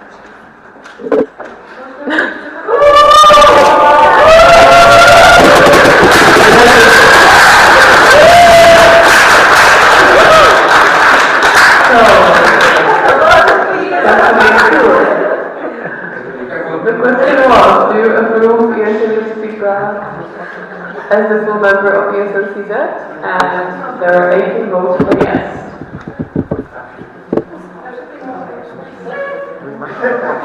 The next question was, do you approve Teresa Gadleceva as the responsible person for the open call to the audit committee 2021?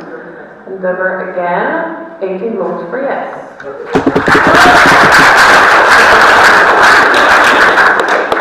The last one.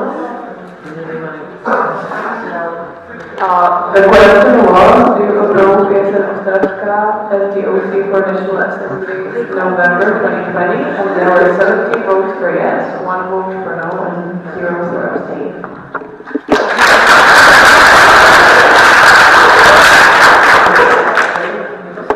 So, that's about the voting part.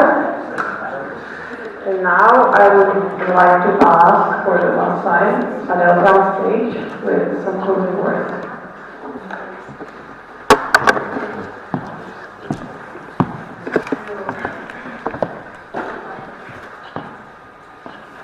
Alright. No, yes. Okay. So for the last time today, I'm very happy to see you. But before we actually start, I would like to ask the OC to come up on the stage.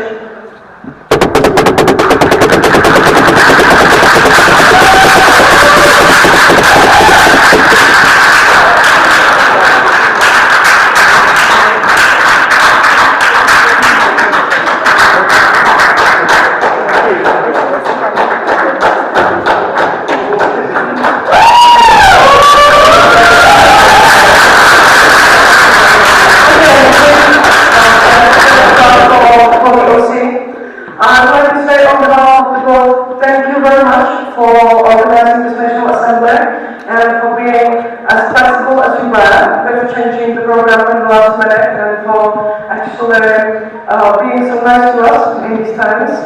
So thank you very much. Normally I would give you the flag, but Mishka is not here, so no one has the flag. But we have prepared a beautiful flip chart that the participants can write their notes. So I will give you the flip chart and we will send you the flag later. I'm very sorry for this. Nevertheless, thank you very much once again, and also thank you to the university for letting us be here. And we wish you best of luck also tonight at the program. We got some tasks to be done. And also tomorrow, have some rest after the event. And also good luck with the orientation week afterwards. Would you like to say something? Thank you.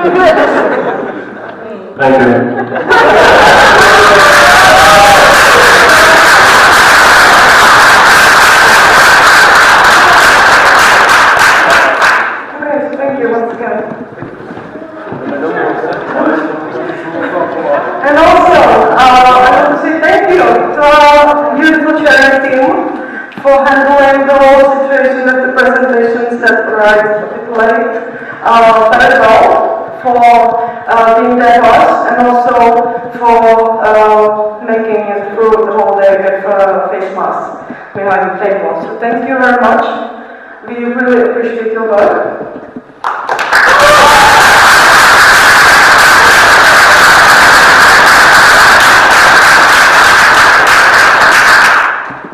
And also thank you to all of you for coming here, for taking care of each other during the day, for not sleeping during calories, and for your comments and inputs. It's very important for us and for our network. So thank you. And I really hope that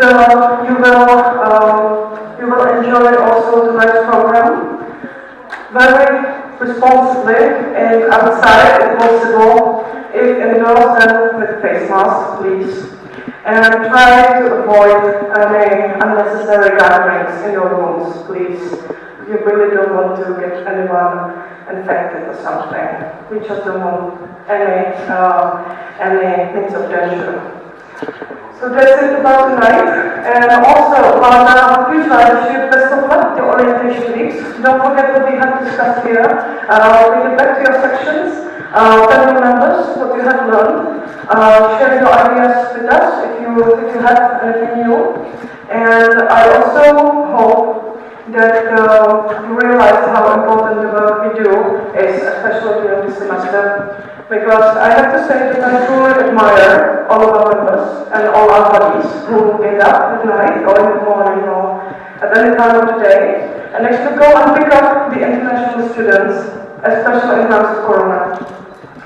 I really appreciate that you go with the students to the testing places and that you take them to the foreign police, that you take them to the hospitals, and you also discuss all these things with the university.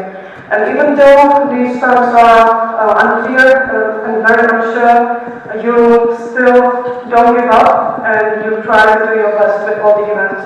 So thank you very much for that as well. And please keep on boosting the spirit because that's what we actually need in these times. So thank you once again. Enjoy the rest of the assembly social program. And we will see you at dinner. I therefore officially close National Assembly Liberec 2020.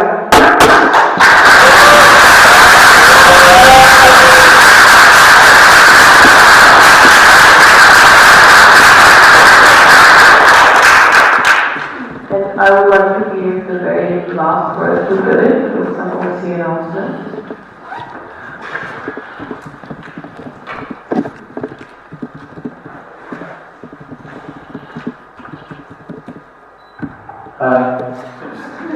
Okay, usually we'll have the same system as the lunch. So one by one, go upstairs to the coffee break place, and yeah, like the lunch.